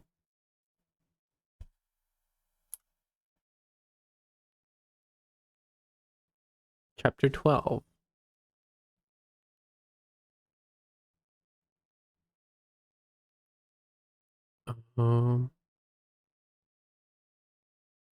There it is.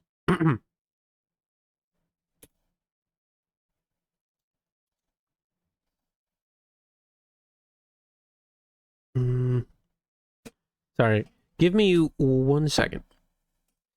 Just chilling and up late watching anime and streams. Hell yeah, that's the way to go, honestly. That's the best way to go, if I'm being honest. I wish I could do that. That sounds pretty chill, not gonna lie. Oh man. Give me 1 second, chat. I'll be right back. I need to go to the bathroom.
Okay, I'm back. I'm so sorry.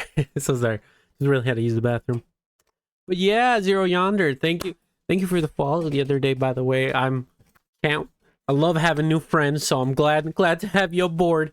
Maybe we can do like some collabs or something someday, play some games together. I feel like that'd be pretty chill. Pretty chill. That's what I'm saying anyway. But yeah, it's great to meet you. Great to meet you. Really excited. I just like making new friends. Making new friends is fun.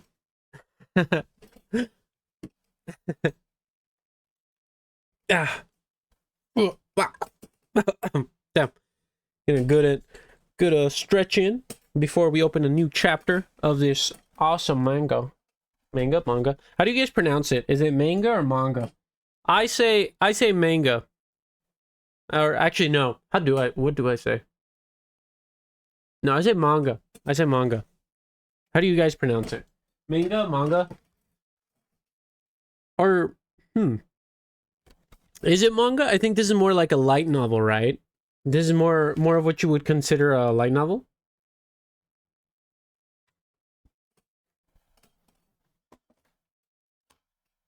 Let me just grab another one of these apple ciders I got here. Light novel? Yeah, because there's hardly any... Manga is a comic. You're right. This is a light novel. I have some light novels, actually. Just a couple. They're mostly the Shield Hero light novels. I do have a book that I like to read that I'm reading right now. It got turned into an anime, but it was originally a book. It was Shield Hero, or not Shield Hero. What the fuck am I saying? Another. I know you guys. I've talked about it before, but it's called Another, and it was originally a book, and so I'm like reading through that right now. It's pretty chill. I really hope they adapt some of the other books in that series, because the anime for Another was pretty chill. I liked it. Anyways, let's get into this next chapter. There's chapter 12. As I let out a sigh, my body seemed to deflate entirely. My chest felt tight, which suddenly reminded me of something. He could have at least loosened the rope. I struggled lightly for a moment, but my body was exhausted. The burning pain I felt even now wasn't from the rope. The cause was far more obvious. I closed my eyes and tried to fall asleep. I wanted to escape the suffering I felt. I wanted to forget everything. With that thought in mind, I slowly began dissolving into my dreams. Slowly melting. I felt as though I was floating, suddenly freed from the weight of my body. Huh?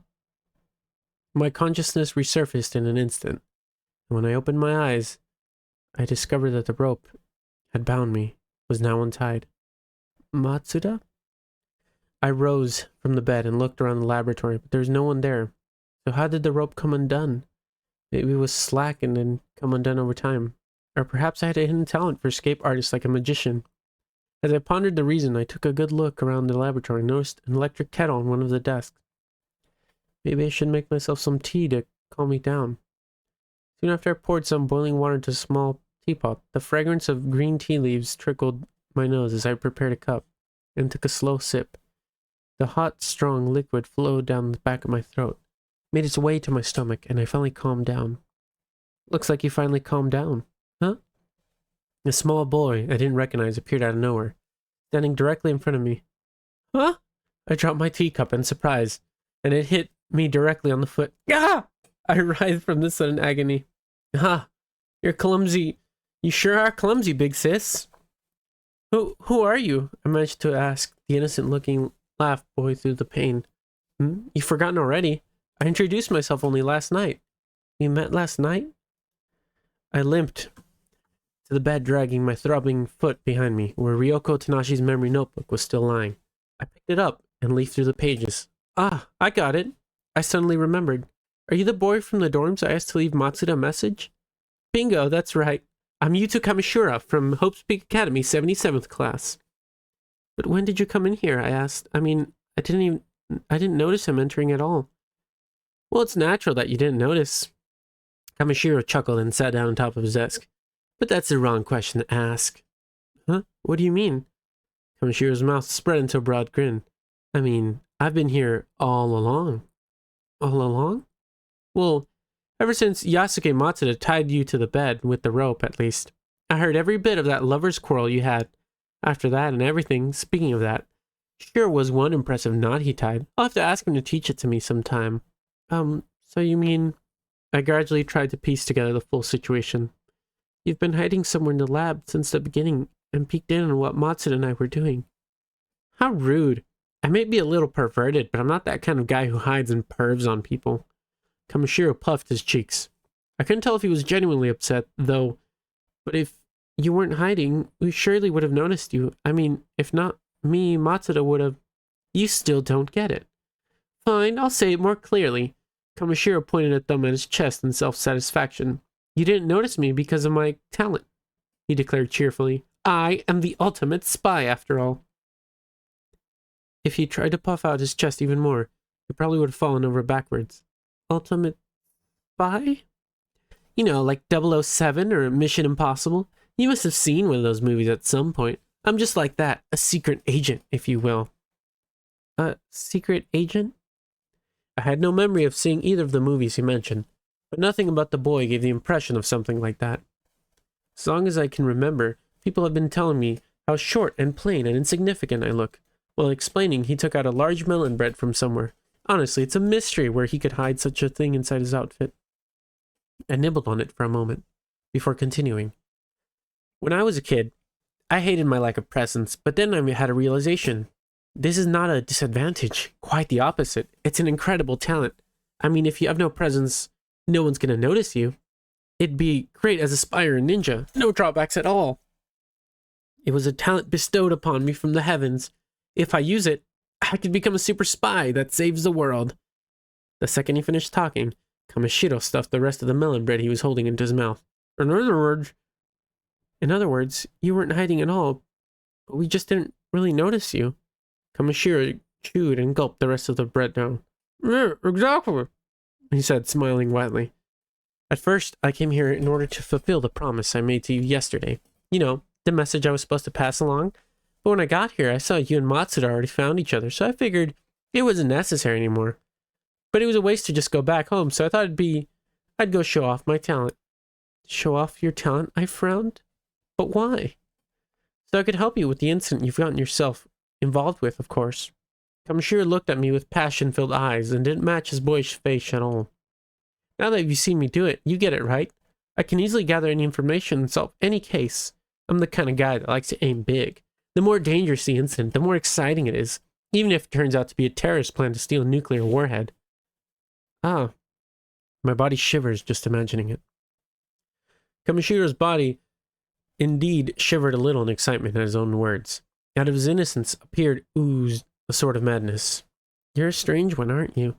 Fair enough. If I wasn't, I wouldn't be in this school. He was right, of course. This was Hope's Peak Academy we're talking about.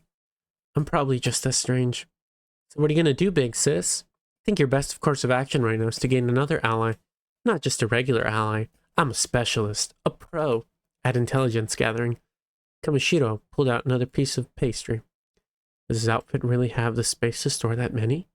But his hand suddenly stopped before it entered his mouth. What the? Peanut butter bread? Ugh. His shoulders dropped dejected. Is peanut butter bread bad? Sounds delicious to me. What are you saying, sis? Peanuts and bread are the worst possible combination. It's like trying to eat miso and rice together. I think that comparison is just making me more confused. Ah, I see. I didn't think it's worth the bother of fighting over, so I just agreed. I'm glad we understand each other. Here, you can have it. Kamashiro handed me the sticky peanut butter bread, and thrust his hand into his pocket again, pulled out a new pastry. Yes! The Yamakaze Marurai cake. He looked as though he'd hit the jackpot. His cheeks puffed, and for a wide smile appeared on his face, as he started chewing the bread. What did you just say? Kamashiro quickly swallowed his bread into his mouth. So, what are you gonna do? He said, his eyes turning eerily serious as he questioned me. That is, I think your only option is to let me help you. I'm not the type of guy who can just ignore a damsel in distress, you know? When you have problems, you call a professional. And when you've gotten into that kind of trouble you're in right now, you need a professional like me. I'm exactly the kind of person who can help clear up this kind of incident. Right now, we fit together like male and female genitalia.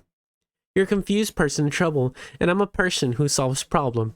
It's easy to tell what the next step should be, isn't it? Since I've already ejaculated the reason and all. Wait a second. I stopped this speech confused. What's wrong? Didn't you just break character a little bit just now? Not really, he answered nonchalantly. I guess I was just imagining it then. It bugged me a little at first, but I must have just not been paying attention. I just heard him wrong. That must be it. So, have you decided what you're going to do yet? If you keep wandering around confused, your problem's never going to get solved. I think your best course of action right now is to make the right decision and let me handle things. My problem? I had to read my notebook again. But to put my thoughts in order, honestly, I'd already forgotten what kind of problem I even had at this point. But at the moment I read my explanation, my heart started pounding at an intense rate. I closed the notebook in panic. Oh my god, oh my god, oh my god, oh my god, oh god. It was unreasonable beyond reason. I had found myself in an abnormal situation to top all abnormal situations. There was no way I could handle this kind of scenario inside Ryo Tanashi's memory notebook, no matter how much I looked. I didn't have enough data, and I didn't have enough experience. What do I do? What do I do? What do I do? I raised my eyes in a haste, and then my eyes met the boy before me who was still chewing on a pastry. Looks like you've decided. Huh? Well then, why don't you go ahead and tell me what happened that got you into this position? It seemed he could read something in my eyes and was already prepared to take over. He was right, though. There's probably nothing else I can do. I can't do it myself. I have no choice but to rely on others. Simple enough logic. Other people who are not Matsuda. The time had finally come to put myself in the care of people with nothing to do with me before now. Who are you waiting for? Come on, let's hear about it. Go on. Oh, okay. Urged by Kamishiro, who was acting like a dog, craving food, I opened my notebook again. Before I could explain the trouble I was in, though, I had to explain my forgetfulness. Huh? Can't say I'm jealous, but that is one interesting trait you have there. As he listened, his face looked as though he'd found an unusual and exotic treasure. I continued explaining how my past memories had been stolen from me. I told him about my late-night intervention at the Central Plaza where I found the dead body, and then met a girl by the name of Junko Nishima. Recounting the events in my notebook was enough to make my voice tremble, but Kamishiro just listened, attentively narrowing his eyes. Then, as I finished, he finally spoke up. I never imagined I'd hear Junko's name here. Huh? I feel like someone else had that reaction when I told them that too. Are you surprised I had a bigger reaction to Junko Nishima's name than I did the dead body? It was just the same with Matsuda earlier. I guess you were right, big sis. You really are forgetful. That's amazing. That's really not something you should admire, you know. Kamishiro pulled himself together in agreement. Well, I think I get the general idea about your situation.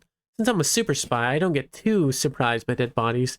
But this really is quite an incident you've gotten yourself involved with. If that Junko Nishima girl's connected to it, then it's probably also an especially atrocious one. Yep, you were right to come for me to help. Do you happen to know this Junko Nishima? I asked. He sure talked as if he did, at least. Not directly, but I do feel that she and I share destiny. A stiff destiny. Excuse me?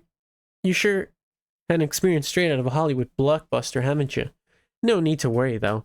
Whoever the protagonist was before, I'm taking over the role now. From now on, this is a thrilling spy suspense story. Thrilling? That's an odd phrase to use for your own life. You shouldn't think so hard about that. Kamishiro thrust his hand into his pocket again and pulled out yet another pastry. Sweet! A choco swirl! He cheered and then returned to his explanation. I'm currently investigating an unrelated case, you see, and that's where I heard the name Junko Nishima. At the time, I didn't think she was a key figure, but she was also involved in your incident. I guess that changes the story, I mean. It wouldn't be too much of a coincidence for the same girl to be involved in two different cases. Kamashiro's eyes glittered. He must have been telling the truth when he said the more dangerous the incident, the more excited he gets. By the way, aren't you curious what the other cases might be, aren't you? Yeah, I guess. I reluctantly nodded in agreement, since he was pressing it so hard. Should I even tell you? Might be bad if word leaks out. He emphasized the secrecy of the case. despite the fact that it was him who brought it up in the first place. Well, whatever. He dismissed his worries lightly as if he were nothing at all. Hopefully it wouldn't be too troublesome. Actually, I'm not sure we should even call it an unrelated incident. What do you mean? I think the two of them might be connected. That's why, connected? The two incidents were actually one. Honestly, it's probably better I do explain this case to someone else. It's a pretty dangerous one. There's a possibility something could happen to me. Done with preface, Kamishiro started pacing around the room as if it were a detective announcing the results of his investigation. That other incident I am talking about is the incident that was given the name, the tragedy of Hope's Peak Academy. Suddenly my heart started pulsing as if small bombs were going off inside it. Huh? What's going on? The tragedy of Hope's Peak Academy. It was an absurd title straight out of fiction, and yet something inside me reacted to the words. I felt a weight pressure down on my shoulders as I flipped through my notebooks. My thoughts essentially came to a grinding halt. Hey, big sis, what's wrong? When I snapped out of it, I found Kamishiro staring intently at my face. You look like you're in pain. Do you need something for your heart? Herbal liquor or something? No, I'm fine. It's nothing. I took a couple deep breaths and somehow managed to calm myself. In that case, aren't you curious to hear what the incident, the tragedy of Hope's Peak was? Are you? You gotta be. Yeah, I am. He was pressing hard again, so I reluctantly agreed for the second time. Yes, well, you see, Kamishiro closed his eyes and held up both his hands as if stressing his significance. I don't really know the exact details myself. You don't know? I complained. He was the one who raised the subject in the first place. Well, I know what the rumors are. Rumors? So far as I've only heard the rumors surrounding it. I'm still investigating whether it really happened or not. Right now, it's more like the 7 wonders of the school. The title, The Tragedy of Hope's Peak Academy, was just a name that somebody decided to give it. I see, so it's just a rumor. It was silly of me to be so nervous. But just as I was about to loosen my stressed shoulders, hey, you shouldn't relax just yet. Kamishiro narrowed his gaze at the immediate relief. Even if it is a rumor, there is a good chance it might be true. And if that's true, it was one terribly terrible incident. This is one bad rumor we're talking about. I wouldn't loosen up if I were you. My heartbeat began to pick up once more. No one knows who actually started the rumor. It's possible they were trying to stop it from being spread. In short, it's dangerous. That's why I felt I ought to tell you too. I didn't want to listen to him anymore. That was my honest, true feeling. Nevertheless, it seemed I was out of luck. But if you still want to hear all about it, I guess I have no choice. Here, listen. He was already in full swing, engrossed in his words. You see, here's what the tragedy of Hope's Peak is all about. Kamishiro cleared his throat in a theatrical manner. 5 students belonging to Hope's Peak Academy disappeared, and 13 of them were later found dead. That is the tragedy of Hope's Peak. I was taken back by the short, harsh story. It was too strange, too bizarre. It didn't seem even a little bit real. But it's just a rumor, isn't it? I asked, seeking confirmation. Kamishiro shook his head. I've been entirely sure it was just a rumor. I wouldn't be investigating it right now. But, it seems there really are students who disappeared, he whispered, as if telling a secret. The rumor itself started about a month ago, at the time when 14 members of Hope's Peak Academy Student Council were suddenly invited to study abroad, and are now supposedly overseas. Don't you think that's a little suspicious? That's just a coincidence. But the rumor said 15 went missing, didn't it? So then the numbers doesn't match up. I guess that's just a rumor after. Those are the details. Kamishiro fluttered his hands. I mean, it is just a rumor right now. First, he says it's just a rumor. Then he scares me by saying it's real. And now he's going back. Is he doing this on purpose? If it's real, then it's terrifying. Well, that doesn't matter. How about we return to your problem, big sis? My problem? Have you forgotten already? We're talking about how this Junko Nishima girl is related to these incidents. I looked down at my notebook. Oh, that's right. I remember. This strange rumor about dead students has nothing to do with me. My problem is that I'm being stalked by a crazy one by the name of Junko Nishima. So aren't you curious? Aren't you curious about how Junko Nishima is related to the tragedy of Hope's Peak? That's where her motives for going after you might be hidden after all. You're curious, aren't you? Yeah, please tell me. I press the pressing Kamishiro. Well, you see, Kamashiro smiled a wide smile. I don't really know. Huh? A sudden dizziness grabbed me, and I could feel my balance slip. You don't know? What the? As I trembled, Kamashiro began pacing around the room as though he hadn't noticed me. But about a month before the rumors of the incident started spreading, Hope's Peak Academy Executive Office conducted an investigation regarding her. Don't you find that suspicious? It's very suspicious. I regained my posture and raised my voice in excitement. The investigator, that's a good chance that she's the culprit, right? Too early to say for sure. We don't even know if the rumors are true. He's probably right. As I made my hypothesis, I somehow convinced myself the incident really did happen. If this rumor's true, and if she is the one behind it, shouldn't she already be locked away or something? Kamashiro leaned on the desk and continued. Furthermore, it seems that Junko Nishima herself was the one who started the rumor about the tragedy of Hope's Peak in the first place. Huh? That makes it unlikely that she's the culprit, I mean. A culprit spreading a rumor about their own crime?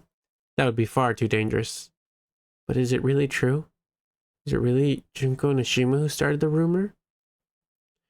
It all started a few weeks ago when a cryptic email message describing the incident was sent to every student in Hope's Peak Reserve course. And the person who sent it was Junko Nishima. Kamashiro nodded, swallowing another bite of sweetbread. I know an underclassman who's a programmer and is exceptionally good with computers. I have him monitor the school server for me every now and then. I happened to find the email by chance. The sender was redacted, of course. With a super spy like me on the case, I knew who it was immediately. Oh, and just to be safe, I never told the underclassmen about the contents of the email or the sender's identity. I wouldn't want them to get caught up in such a dangerous mission. I'm very caring like that. I was just about to ask why he would involve me in such a thing, but decided instead to hold my tongue. But why would Junko Nishima do such a thing? Why spread a rumor about that? That I do not know. Why don't we ask her ourselves? I had a sudden flash of inspiration. Let's just find her and ask her what's going on. If that was possible, I would have done it already. Kamashiro shook his head in dismay. Not sure why, but I can't manage to find Inoshima anywhere. She isn't going to any classes, and the teachers seem to allow it. Classmates also have no idea what's going on. I'm telling you, that girl is allowed too much freedom. It's possible that she's even been expelled since nobody can locate her. But I did meet her right here in this school. That's what my notebook says. She probably wanted you involved in this no matter the cost. Big sis. That's why she appeared right in front of you, stole that notebook of yours, and made a direct confession about committing a murder. I have no clue what her intentions are. It's so far out that all we can do is currently laugh about it. Kamashiro linked his arms behind his head and laughed happily. Wait a minute, I chided him in response. This isn't the time to be laughing. This is serious. It's fine, it's fine. It's not like we're in a hurry anyway, Kamashiro replied, letting out a yawn. The only reason we don't understand it yet is because the investigation is still in its early stages. As soon as I get back on the case, we'll know the details in no time. Right now we're putting theories. We don't know how much of it all is true or not, so in the department, just leave the rest to me. Kamashiro produced yet another pastry from somewhere, as if to signal the conversation is done. Ah, the legendary 3-flavored Danish. He stuffed it into his cheeks happily. Oh, I almost forgot. He suddenly turned back to me, licking the sugar off his fingers. We haven't discussed the matters of remuneration, have we? You want me to pay you? Don't worry. I don't really want or need money. I'm not really asking for anything important. Nothing important? So do you want me to buy you some pastries? Pastries are extremely important, he grumbled, and shook his head vigorously. I could almost hear the noise it was making. So like, what? I tilted my head in confusion. Something like, I don't know, a little favor. What did you mean, like a favor or... Kamashiro didn't reply, simply flashing a grin. After a moment, I answered my own question. Oh, okay. You didn't mean anything dirty, right? I'm sorry, I got confused for a second. You said it was something important after all. I scratched my hand in embarrassment.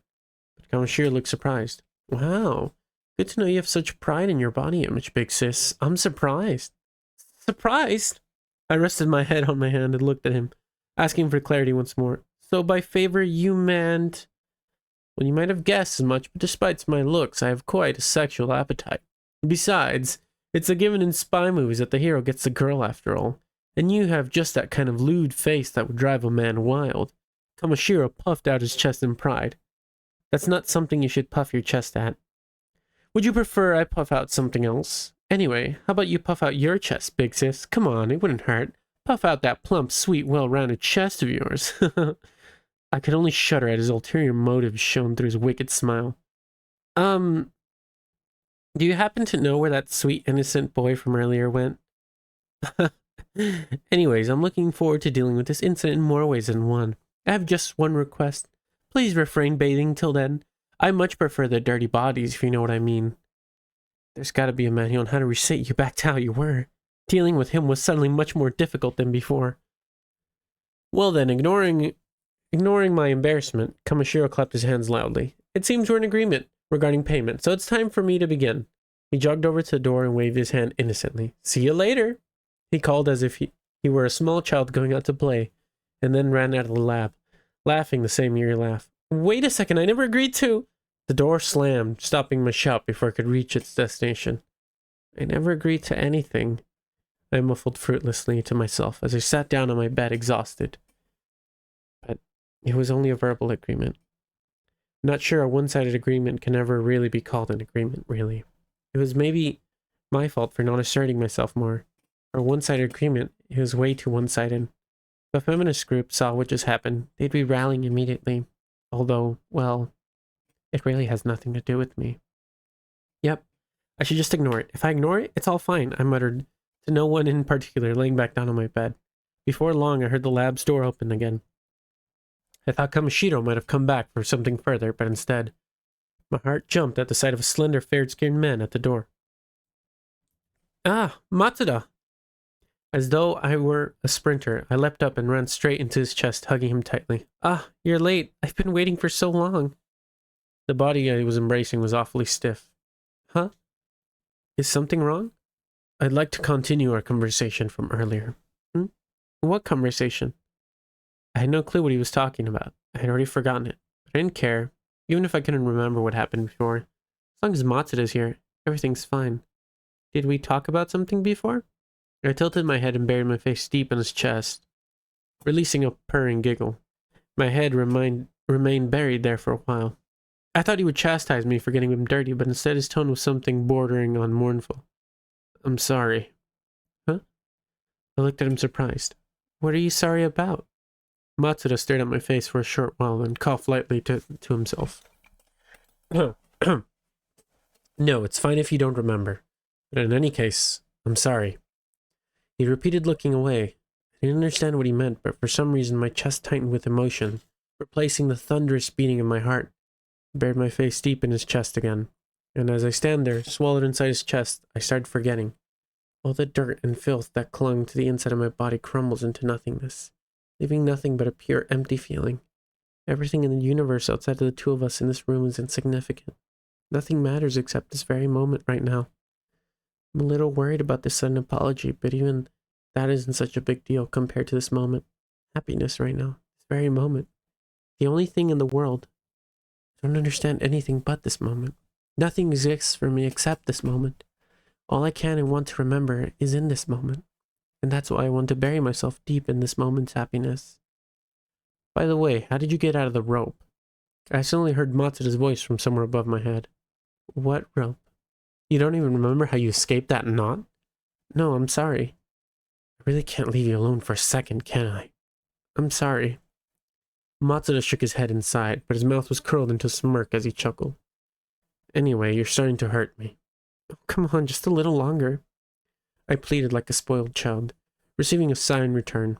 As I felt his body relax and soften, I was immersed in a feeling of satisfaction and victory, as if at that moment I could grasp the entire world inside my fist. This is my world. This alone is my world. I closed my eyes, a feeling of euphoria flooding over me. I could hear the beating of his heart inside his chest. The constant beat was the final blessing for me, the girl who was now held, everything she had ever wanted, in her hands. The parade, whispered Matsuda suddenly. Huh? Did you say something? I asked, keeping my eyes closed. Somehow, the parade outside is growing louder again. I tried listening, but thump, thump. I couldn't hear anything but the beating of his heart. There's no one here except for me and Matsuda. Nothing other than that has anything to do with me. And right now, there wasn't even anything left to say anymore. For a while longer, I kept my face buried in my beloved Matsuda's chest. Then I reluctantly parted with my beloved Matsuda, returned to my room that didn't have my beloved Matsuda in it. I thought of my beloved Matsuda as I took off my shoes. I whispered my beloved Matsuda's name as I climbed into bed, and then I drifted into sleep, where dreams of my beloved Matsuda awaited me. Nothing else mattered. Nothing else had anything to do with me anymore. End of chapter 12. Damn. Yo, how's it going? Hey, Trash, welcome to the stream. Narrowly avoided death on the road twice? Hells yeah. Love to hear it. They broke up and then she forgot. Literally, I was like... And then the ultimate spy kid, I was like, oh shit, he's kind of cool. And then he started spouting that nonsense and I was like, okay, never mind. He was cool until he wasn't. I was like, okay, valid. Okay, not valid. Man, what the fuck? That's him. That is him. That's him, bro. What the fuck? Oh, sorry. What the flip? I don't even remember his name. I just remember Spy Kid. That's all I remember. That's what I was reading. Spy Kid. He's Spy Kid now.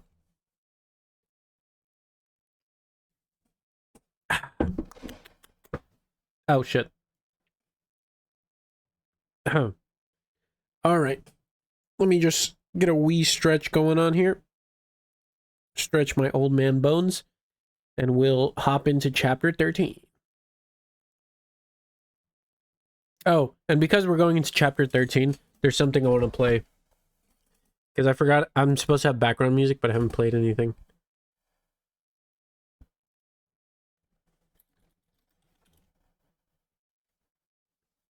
Oh shit, not yet. Never mind. Let me play the background music. Okay. Old, I hate you. You're flying through these. I forgot these are so short. They are very short. They're a lot shorter than I thought it would be. I'm fucking zooming. All right, next chapter. Chapter 13. Hope's Peak Academy East District, the courtyard. The lights from the surrounding facilities were gone. Only the street lamps installed at fixed intervals made an effort to illuminate the darkness. In front of the clock tower, on the edge of the courtyard, stood a lone teenage girl. She squinted, looking at the tower before her. Any moment now, she muttered quietly to herself. The girl was waiting for someone. When she first contacted the man, he coldly refused to meet her, insisting that it wasn't necessary. But once she'd brought up some sensitive information, she found him much more open to suggestion. It wasn't hard. After all, she made her livelihood discovering people's secrets. And if she didn't know much about someone in particular, it was far better for her to meet them in person. The hunger for notoriety is a scary thing. Even when it seems impossible to attain, people are determined to reach greatness. And so she waited for a member of Hope's Peak Academy's steering committee. She needed to meet them no matter the cost, and it needed to be face to face. There was a certain truth that the committee were more earnest trying to hide, a truth that her client, Hope's Peak Academy's headmaster, most likely did not know. The only avenue of investigation was to question a committee member directly, one-on-one. She had reached this decision only a short few days after setting out on her investigation. Her formidable talent led her to it. Her name was Kyoko Kirigiri. She was a student in Hope's Peak Academy's 78th class, and bore the title of the Ultimate Detective. And right now, she's employed by Hope's Peak Headmaster to investigate a certain incident. He's late, she muttered, looking up at the clock tower once more. 5 minutes late. I should have told him to be strictly on time. She frowned, a crease appearing between her brows. But the moment she lowered her eyes from the clock, the crease disappeared. There's a figure of a man in the distance. The figure glanced around, seemingly on guard, then proceeded slowly toward where she was, standing. Slowly, his features became clearer. He was an old man wearing a pitch-black suit and matching pitch-black necktie, as if he were on his way to a funeral. His grizzled hair was unnaturally stiff with pomade, seemed almost artificial.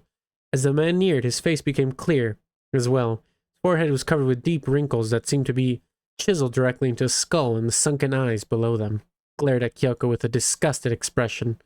The distance between the two narrowed, and the two, finally, were there, only 3 meters apart or so, separating them. The man stopped. "Was it you who called me here?" His mouth drawn across in a straight line, asked the question in a gritty, harsh tone. "What the hell His words were cut short. Something fell from the sky, landing in front of Kyoko, and both the man and his words were crushed. It almost seemed slow motion, or perhaps like viewing individual frames of steel reel, one at a time. The school desk that came flying down from the sky hit the man directly on his head. The man's body twisted and collapsed from the impact, while the desk bounced back into the air in recoil. At that point, another desk came flying down from above and smashed into the fallen man's waist, bending his body backward like a trampled rag doll. Then yet another airborne desk fell and twisted his neck unnaturally upon impact. The man's face had no time to show surprise. It was stuck in the same expression as it was when he called out to Kyoko. With the continuous falling desk and an enormous dust cloud was swept up, obscuring the man entirely. An overdue intense crash noise finally registered in Kyoko's ears. At the same moment, the desk came flying out from inside the dust cloud, missing her by mere inches. As it landed behind her, it briefly spun like a top. It was a freakish development.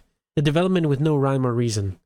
The man who moments ago stood in front of Kyoko had been crushed by a number of falling school desks as soon as he opened his mouth. It only took a few seconds at most. Kyoko's thought process was interrupted for a moment, but only for a moment. As the dust began to settle, she ran to the mountains of desks and began shifting them. There was already deep red puddles next to the man who was now buried beneath the rubble. Dark liquid seeped from his eyes, nose, and ears, as well as what felt like countless other places. Kyoko's mind quickly changed course. She turned her head to look above her. A vague silhouette stood atop the school building, slowly coming into focus. It was a human figure illuminated by moonlight from behind. The strange figure brandished something above its head, and then threw it. It was a pipe chair. It was flying straight toward Kyoko. She ran into the building before her, keeping low to the ground as she could, while another crashing noise came from behind. At that point, it didn't matter whether she had a target herself or not. She was running slowly to pursue a lead in the adrenaline rush that erased any sense of danger from her mind. In no time at all, she reached the landing at the top floor and found the remains of a padlock in front of the door that led to the roof. The school should really consider buffing up security. She grasped the doorknob, feeling the faint cold of metal through her gloves. As she twisted the door open easily and noiselessly, immediately the strong cold wind blew past her body. She took single cautious steps and scanned the roof, which was dimly illuminated by starlight. There was no one there. And every other place where a person could conceivably be hiding in the shadows. Nevertheless, she couldn't find anybody. I'm too late. Oops, hold on. It's kind of glitching out. There we are. Overcome by frustration, she leaned back against the iron fence surrounding the roof. Then she looked up at the sky and quietly grumbled to herself, "This is why I hate my job." Suddenly a cold shiver ran down her back. Something wasn't right. She quickly turned around, looking in the courtyard through the fence. Her face caught the cold wind, and for a moment her vision felt cloudy. Around the clock tower she could see the wreckage of school desks and a single chair, of course. They were there, but the body that should have been there wasn't. Kyoko gritted her teeth as she pulled her cell phone from the uniform's pocket. Just as she was able to pull the call button, a hint of hesitation appeared in her face. Regardless, she pressed it. After only a moment, she heard a man's voice in reply. "Are you free right now?" Kyoko asked, skipping a greeting. "There's something I need to report directly. I'll be there soon." End of chapter 13. Kyoko, let's go! Kyoko's finally in the book. Let's go. Let's fucking go. Very excited about that.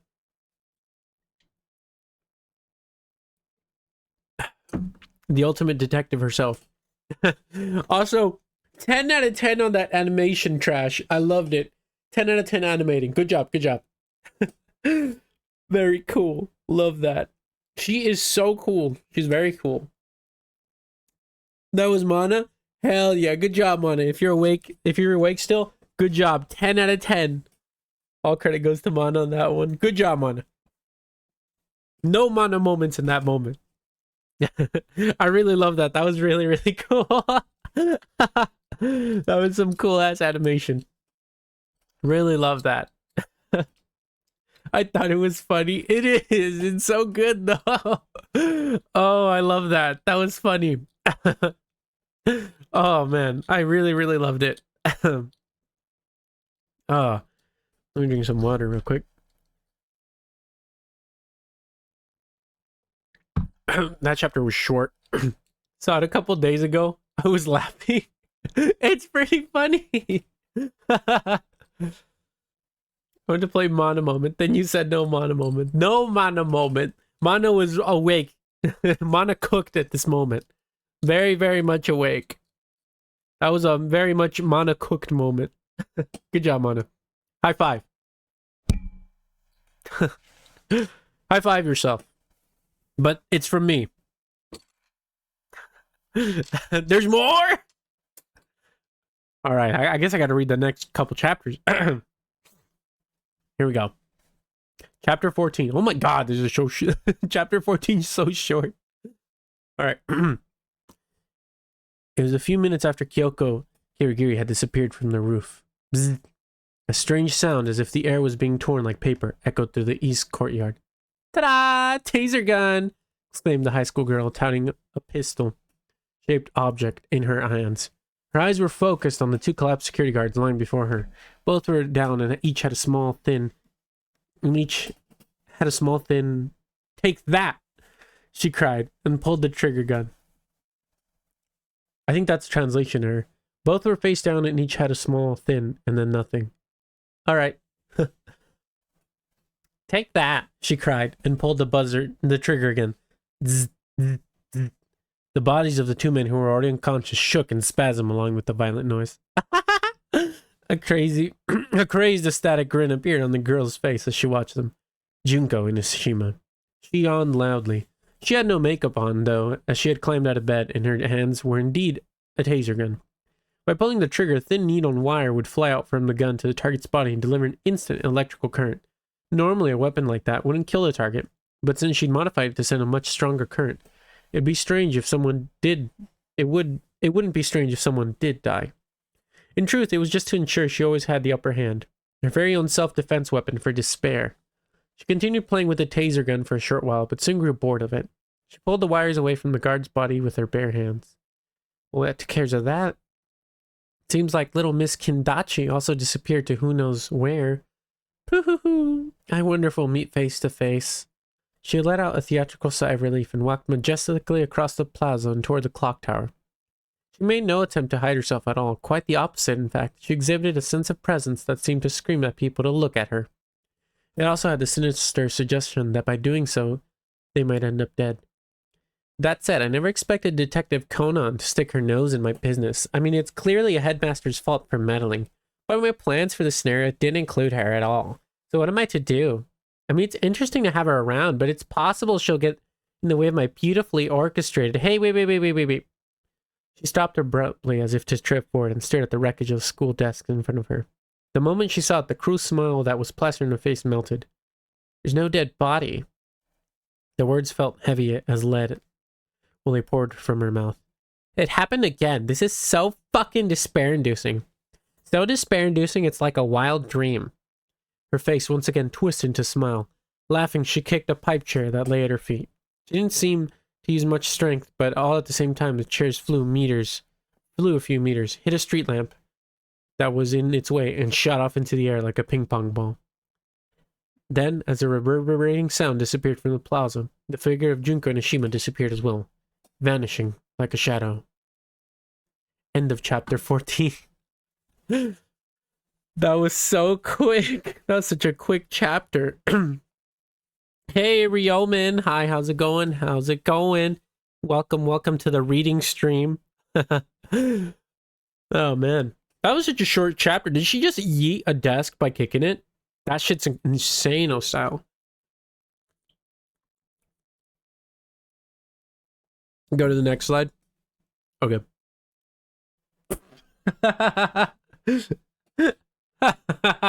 That's pretty funny. Do it again, do it again, do it again. That's pure art. Oh, it's funny. Oh man. This reading stream is fun. This novel has taught me that Junko actually had crazy fucking strength. Like, I didn't think Junko was like strong, but apparently Junko had the strength of an ape or something. God damn. I didn't think she had that strength. Like, I knew Mukuro was strong. I knew that much. I didn't think she was strong too. Like, holy shit. Got the power of an ox behind her. Anime logic. Oh, fair enough. Fair enough. Fair enough. Alright, chapter 15. Let's get into it. Finally, I can play the song I wanted to. Where is it? There it is. Chapter 15. What was that? Kyoko Kirigiri instinctively stopped moving. She thought she heard a sound like a bell clanging, but when she listened attentively to the corridor, it was as still and silent as ever. Did I imagine it? Usually she would have stopped and investigated until she was satisfied, but right now she had far more pressing matters to attend to. Thus, she began walking once more and hurried off toward her destination. Under normal circumstances, students were forbidden from entering the facilities building for Hope's Peak Academy, but Kyoko carried along the hallway at a brisk pace. The sound of her footsteps was the only noise in the corridor. There was no sign of any others in the building as well. She hadn't passed anyone on the way here, and most likely wouldn't pass anyone going forward. Regardless, she arrived at her destination quicker than anticipated. A plaque reading, Headmaster's Office, adorned the door in front of her. Kyoko glared at it for a moment, and pushed the door open without knocking. You're already here. That was fast. Jim Kirigiri, who was sitting at a desk deep inside the office, smiled. Kyoko surveyed the room quickly, as was her habit when entering an unfamiliar place. I left one single impression upon her. Messy. What seemed to be tremendous amounts of papers and documents, among other things, were spread throughout the room with no real regard to order. I've been busy moving things, so I haven't had much of a chance to clean up just yet. Kirigiri noted, scratching his head. Kyoko's reply was simple, cold, and indifferent stare. She moved straight onto the subject at hand, indicating no interest in small talk. I met with one of the members of the steering committee, but someone interfered. Kirigiri was about to interject, but Kyoko moved on. He was killed. More to the point, he was killed right in front of me. Killed? However, his corpse quickly disappeared soon after. Disappeared? Despite only managing to repeat her words, Kirigiri's face grew deeply concerned. Kyoko, more or less ignoring him, continued to speak in the same indifferent tone. But isn't it odd? They killed someone right in front of me. But then they hid the body. I don't know whether they're trying to show off from there. What purpose does hiding the body serve? Something feels wrong. Kyoko seemed to be getting more and more passionate as she went on, now allowing Kirigiri the chance to interrupt. Furthermore, didn't a committee member go missing yesterday? If that's the case, he may also be in danger. We should find a way to contact him and warn him. No, not just him, the whole committee is also... Wait a second. Kirigiri couldn't take it anymore and rose from his chair. Are you sure he was dead? Kyoko said nothing, but her grim face was all the answer he needed. Kirigiri felt the strength drain from his body and sank back into his chair. Why? That's just... He heard Kyoko let out a long, slow sigh in response to his question. Aside from the fact that the body was hidden, I have a theory as to why he was killed. You do? Kirigiri slapped his hand on the desk energetically, as though he were about to rise once more. Tell me, why? Watching him, Kyoko felt a sense of disappointment washing over her. The feeling showed itself in her eyes, which seemed to be asking why he couldn't figure this out on his own. Worse still, he didn't even seem to notice her disappointed expression. Please, tell me. Kyoko let out another deep sigh and answered quietly. Making that big of a show when killing someone likely means it's a warning. If that's the case, I think it's safe to assume the members of the steering committee are being killed because of the tragedy. Jin Kirigiri swallowed what little saliva remained in his dry mouth. So you know about that already. About the tragedy of Hope's Peak Academy. To a certain extent. Her response was unexpectedly blunt, though as a frown began to form on his face. I see. He rose slowly from his chair, blinking in an attempt to fully take in her words before asking him another question. So in short, members of the steering committee are being killed because we chose to cover up the tragedy. No, there's more to it than that. Kyoko shook her head lightly. The steering committee hasn't just been covering up the existence of the incident. They've been hiding something else. Something important. I think that's why he was killed. Kirigiri took a moment to measure his response, replying with a thoughtful mutter. I forgot to change the slide. I'm so sorry. Perhaps it's because of the committee knowing the identity of the culprit and has been hiding it. You know about that? For the first time since she entered the room, Kyoko's eyes met Kirigiri's. I figured you didn't know about the culprit being hidden. I didn't think you'd give me the job if you did. I see. You were also involved with their concealment. Her words carried a hint of anger.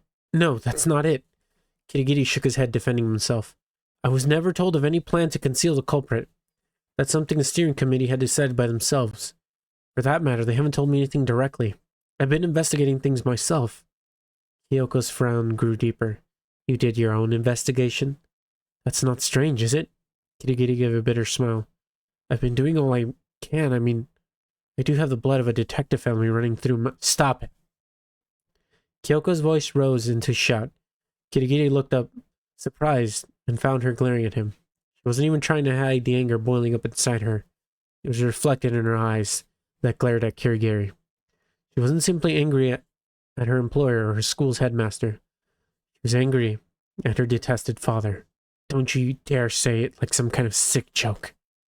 And that's why I'm sorry. He had no choice but to apologize. That was tasteless of me. He bowed his head deeply.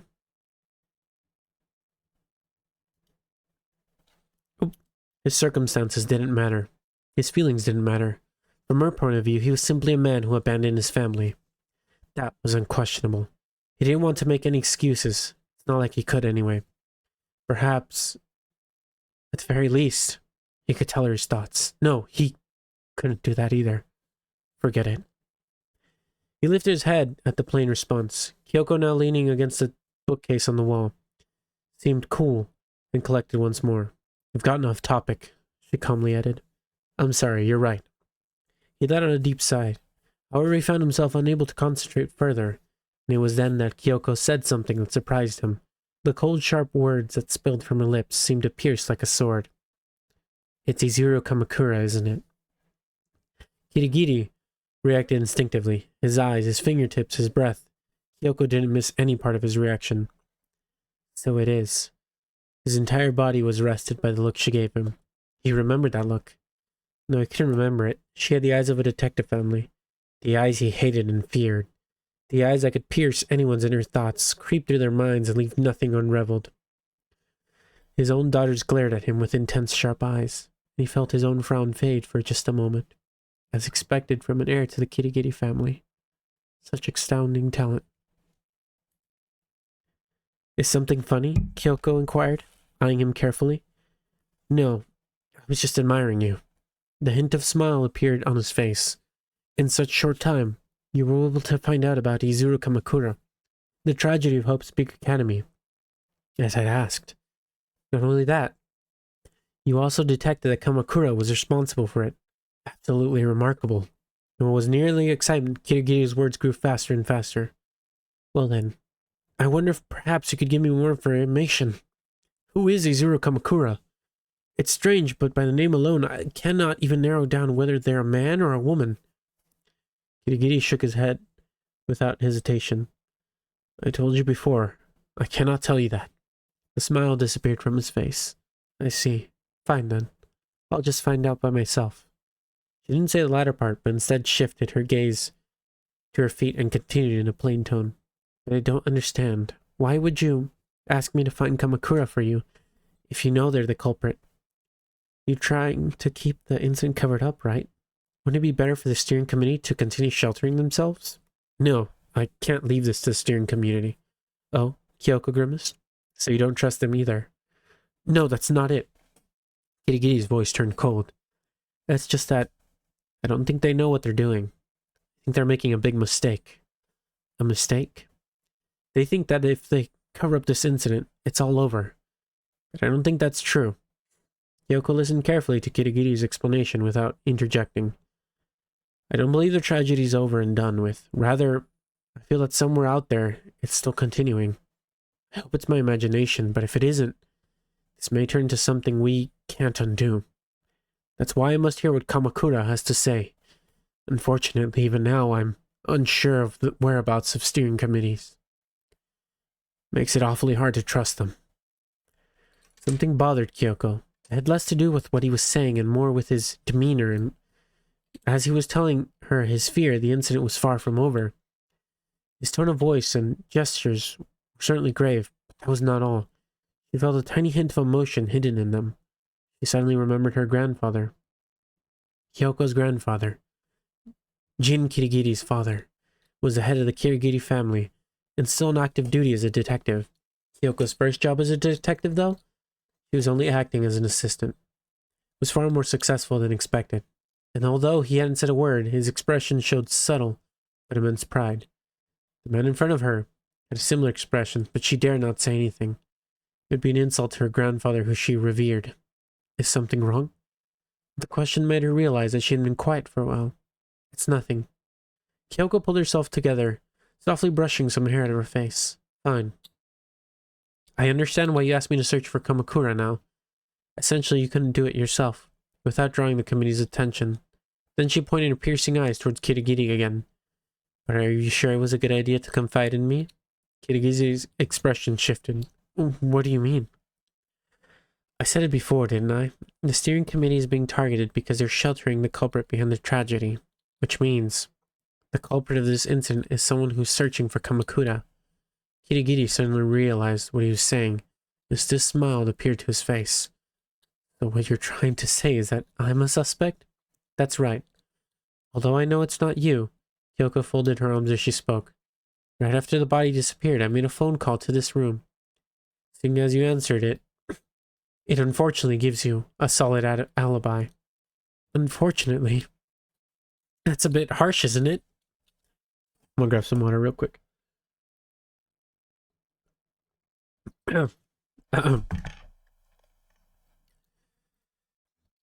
Furthermore, don't you think any other reasons to worry? Don't you have any other reasons to worry? After all, when I find Izuru Kamakura, I might decide to call the police before coming to you. No, I'm not worried about that at all, Kirigiri answered, as if mocking the suggestion.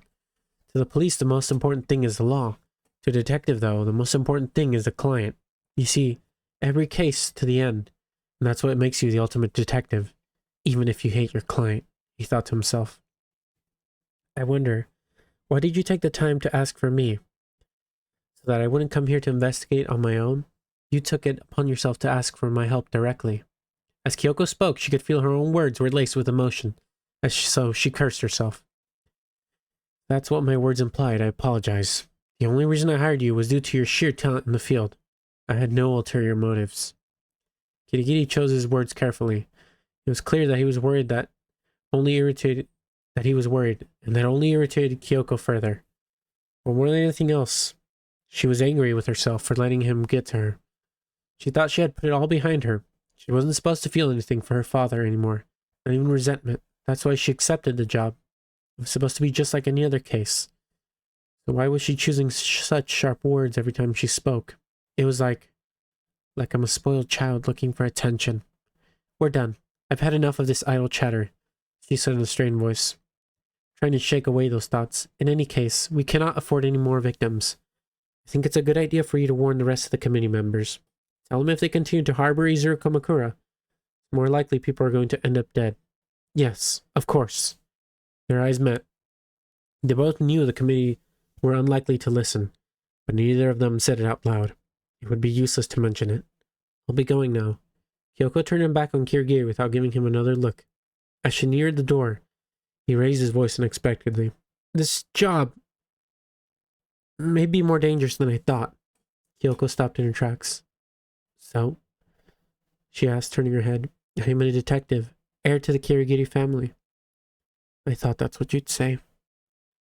Kyoko sensed those words were leading to her to another unwanted emotion.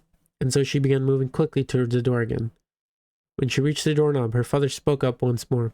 The reserve courses parade is growing more radical by the day. His voice was unusually tense. I feel the timing is too perfect. It can't, he relayed to the incident. What I'm trying to say is, Kirigiri cleared his throat, attempting to sound more natural. Be careful. He sounded like a father, cautioning his daughter before she went out for the evening. As the words left his mouth, Kyoko's expression softened. She remained silent, saying nothing more as she left the headmaster's office. After hearing the door close loudly, Kirigiri let out a deep sigh and leaned back into his chair. A smile lingered on his gloomy face. That really is one incredible talent she has. He's whispered those words inside his heart, and the smile on his face grew wider. Upon leaving the headmaster's office, Kyoko coughed lightly, before walking back through the corridor. Her footsteps echoed much the same as they did before. Remaining emotionless, she whispered something quietly. You didn't need to tell me. She heard her own voice as it gently faded, and then she herself vanished too, deep into the dark corridors. End of chapter 15.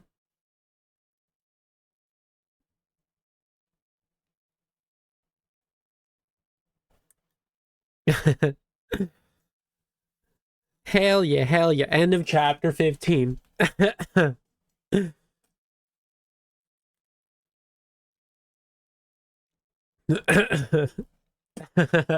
AIS voice. For real, for real, for real, for real. Okay, but Jin kind of... Pause.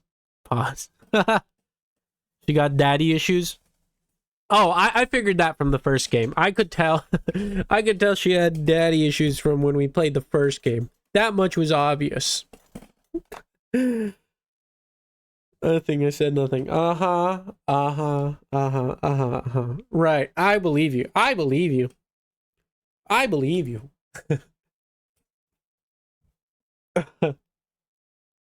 Damn. I kind of feel bad. If this turns out to be like the last time they talk, that would make it even sadder. I feel anyway. You know, like this is like their last conversation. I don't know. I'd feel kind of sad. Look at the picture of him on screen. It looks like a younger Makoto. It looks like, I mean, an older Makoto. I'm just saying. That's all I'm going to say. It just looks like he's a much older Makoto. I'm not saying she picked him because she has daddy issues, but I'm not saying that that's not what I'm saying either. That's all I'm saying. Here, let me... Where's the chat? Here, look. Take a closer look. Take a good look at him. And tell me that's not Makoto.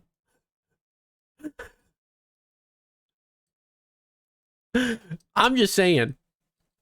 But purple and no dumbass haircut. Yeah, I get you. That's like Makoto with like a tamed haircut. That's wild. I'm just stating the facts that nobody wants to listen to, you know. I'm just putting those facts out there. All right. Chapter 16. You guys ready for this?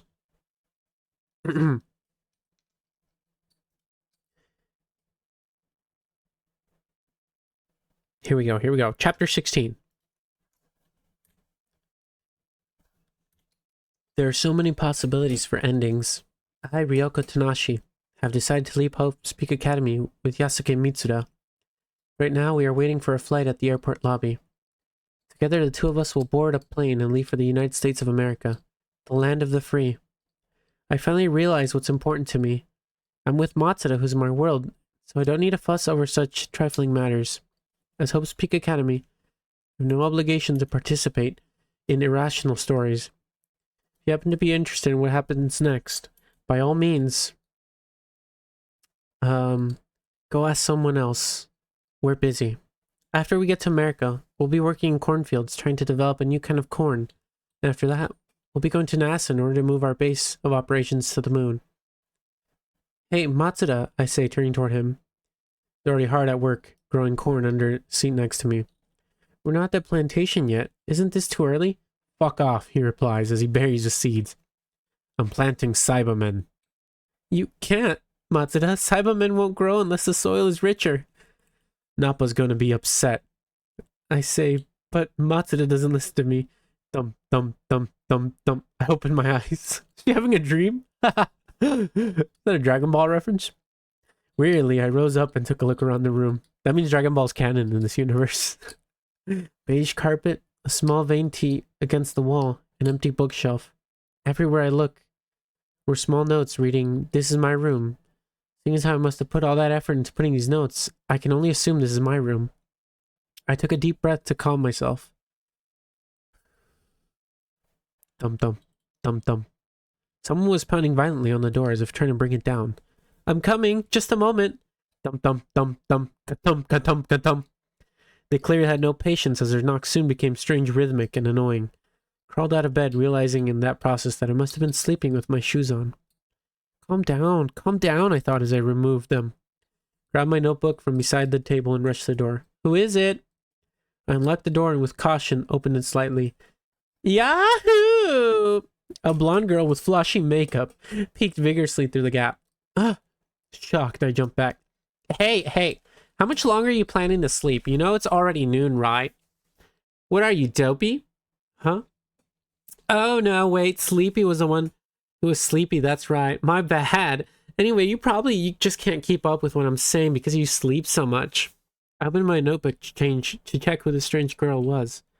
Well, she continued incessantly talking. Oh dear, did you forget all about me? Let me tell you then. I'm Junko Inoshima. That is, Ultimate Fashionista Junko Inoshima. Junko Inoshima, huh? I hurried and looked for memories of her in my notebook. Soon alarms started going off inside my head. Junko Inoshima was the egotistical, self-proclaimed murderer, who I wasn't supposed to have anything to do with under any circumstances. Go away, I screamed as if my brain were coming to a boil. I tried to close the door in a panic, but she already forced her foot through the gap like a persistent salesman, stopping me from doing so. Hey, are you trying to run away? That kind of attitude's just gonna hurt my feelings, you know. I don't care, just go away. With all my strength, I tried to force the door shut, but it didn't budge. Ding dong. My gosh, I totally get it. Didn't you say you thought I was crazy? Think I've got a few screw loose? You're thinking, I don't need you to tell me, right? I realized that a long time ago, right? Well, I have something that will blow your mind. She threw her hands out and widened her eyes, looking verifiably insane. What? You want to know? I mean, if you figure it out on your own, it will be totally, your mind will be totally blown. It's like she's from another planet. No, that's not it. I mean, what do you want from me? Well, if you truly insist, excuse me, I'm coming in. She forced the door open with that. Seemed like the strength of 100 men and made her way into the room. Stop. As I tried to escape deeper into my room, Inoshima grabbed the collar of my shirt. Ugh. You wouldn't know it, but it'd be way better if you stopped trying to run away. I mean, aren't I the grand thief who stole away your precious notebook? Don't you hate me? Don't you despise me? I don't care anymore. I don't need those old memories anymore. I don't remember them anyway.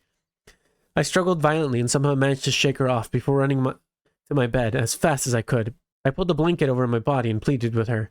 Just leave me alone. Stop trying to get me involved. It has nothing to do with me. Then, I see you're just being holed up in your itty-bitty world. I heard Inoshima's cold, indifferent voice in the blanket. But that would mean you're just gonna let Yasuke Matsuda die. You really okay with that? All at once, my sunken emotions bubbled up, flooding my chest. What did you say? What are you gonna do with Matsuda? I tossed away my blanket and hurried and crept close, and the girl crept close to me. And then something unexpected happened. With a huge grin on her face, Junko Inoshima hugged me. Huh? Frozen by surprise, I stood there as she softly whispered into my ear. Yes, that's good. You should hate me so much you want to kill me. And the more you despise me, the more despair-inducing the story's going to become. And that would be perfect. Wait, let go of me. Hate me, despise me, fight me, break out of that shell and let the real you run free. You're not as trapped in your own little world as you think. Let's give birth to a new you. It may hurt right now, but don't worry. You're still in the teething stage. Once you're done with that, The real you will be born and we can rejoice. Desperate, I took a bite into Inishima's ear. Ah, you bitch! As she faltered, I tore myself from her grip. Give me a break. Why are you trying to get us... Why are you trying to get us involved with something like that? It has nothing to do with us. Whether you have or don't have anything to do with it. She caressed her bitten ear and turned an ecstatic smile on her face. Car crashes, natural disasters, wars, unfortunate accidents. Do you realize how many people in this world lose their lives to things that have nothing to do with them? It's just the same. It certainly seems that way. Silently, I began praying. Dear God, please listen to my prayer. Please drop a meteorite or something on this girl's head right now. If you do that, I will revere no one but you for the rest of my life right after Matsuda. Besides, it has everything to do with you. You can't say otherwise at all, but it's like, only because you don't remember. Huh? My prayer was instantly swallowed by instant bewilderment. What do you mean by that? It's obvious, isn't it? Nishima lowered her voice and continued speaking in a commanding tone. The tragedy of Hope's Peak, you've got plenty to do with it. I quickly turned to consult Ryoko Tanashi's memory book, but Nishima got to it first. Let go of that. Did you really think that the things you can't remember are worthless and meaningless? Honestly, it's like you have boobs for brains. She laughed quietly as she drew closer. You know, even if you lose your memories, your actions don't disappear with them. Their effects are still right now and in the world you've forgotten about. What are you saying? Hey, really, you never thought about it? Your actions affect people all over the globe. Someone could be hurting or tortured by them. That's not... It's a cruel world out there, but it's one we live in. People are intertwined in ways much more complex than you've ever imagined. A single person's actions may save the entire world, or a chain of despair that throws the world into chaos. It's so incredible. Truly, this is the world we live in. I couldn't bear to listen to her anymore.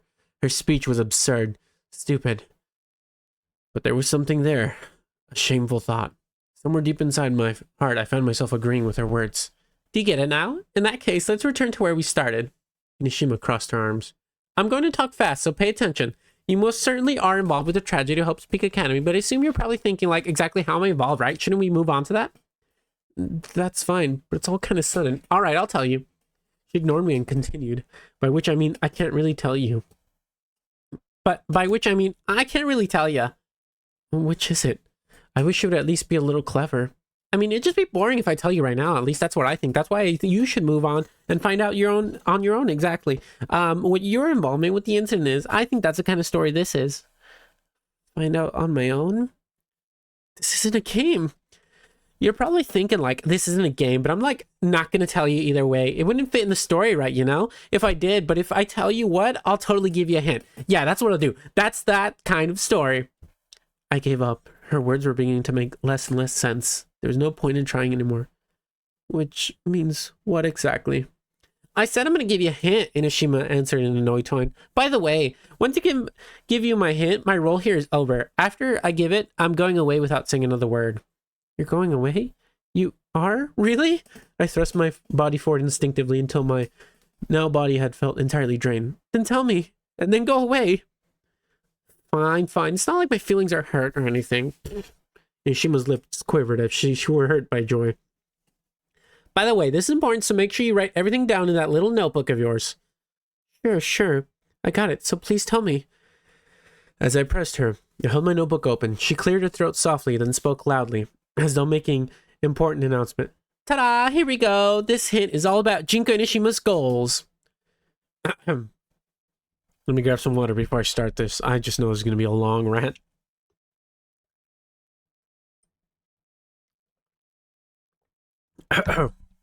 Alright, here we go. Excuse me. Making a V sign with her right hand, she continued.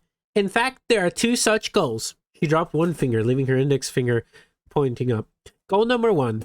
To thoroughly crush down the school symbol of hope, Izuru Kamakura, until there's nothing left. Then she raised her middle finger. Goal number 2. After a short pause of dramatic effect, she raised her voice to the point where she was nearly screaming, to kill your beloved darling Yatsuki Matsuda. I heard a thump and realized I dropped my notebook on the floor. My body stiffened. I couldn't even speak. Kill your beloved darling Yatsuki Matsuda? Those incomprehensible words spouted buds of fear, anxiety with my body. They grew and I stretched in a single instant, rooting my body in place. I was unable to move even a single finger, as though I were in a full body cast. As I stood there frozen and silent, Inashima continued to stare at me. There was no sound. Her mouth was a straight line, tightly closed, as if declaring her intentions not to speak anymore. And after standing there quietly for a few seconds, Inashima gave a small goodbye wave and left my room. The moment I heard the door closing, my body lost every bit of its energy. I collapsed as if I had been stricken down by anemia. What the? My voice squeezed from deep within my throat, sounding like the chirps of small dying birds. Matsuda? She's going to kill? The cruel word took over my entire world. She can't just... She just can't. My face grew unfathomably hot. Every hair on my body seemed to stand on end. She can't do that. My chest had grown hot as well. A fiery fury welled up within my heart as it began to beat faster. And then something strange happened. Magma-like heat boiled up from the pit of my stomach, gradually swelled inside my body, and exploded as it reached my chest. It spread my heart and flowed through every muscle in my body. I was rejuvenated, stimulated. I can't let her do this. I leapt out of my room and into the corridor, and as I yelled, like a bullet, I shot down the hallway in a fever. I couldn't believe myself. The pages of Ryoko Tanashi's memory notebook fluttered in the wind. As I listened, the flapping cries of my trusted partner, I screamed inside my heart, I'll protect my world. I'll protect Matsuda. As I ran through the dormitory corridors, air rushed through me like a hurricane. Matsuda, wait for me. I'll be there soon. Ryoko Tanashi's running. I am running, so that I can become the savior of the world, and of Matsuda. I hadn't realized it yet, not at this time.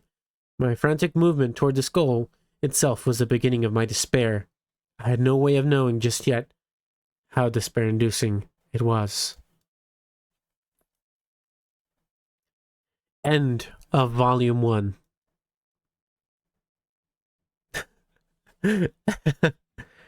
Damn, that was a pretty good volume. That was a pretty good first volume. I thought it was pretty cool. Oh man, I enjoyed that. That was a good first read. Damn. Hell of an ending, though. Hell of an ending.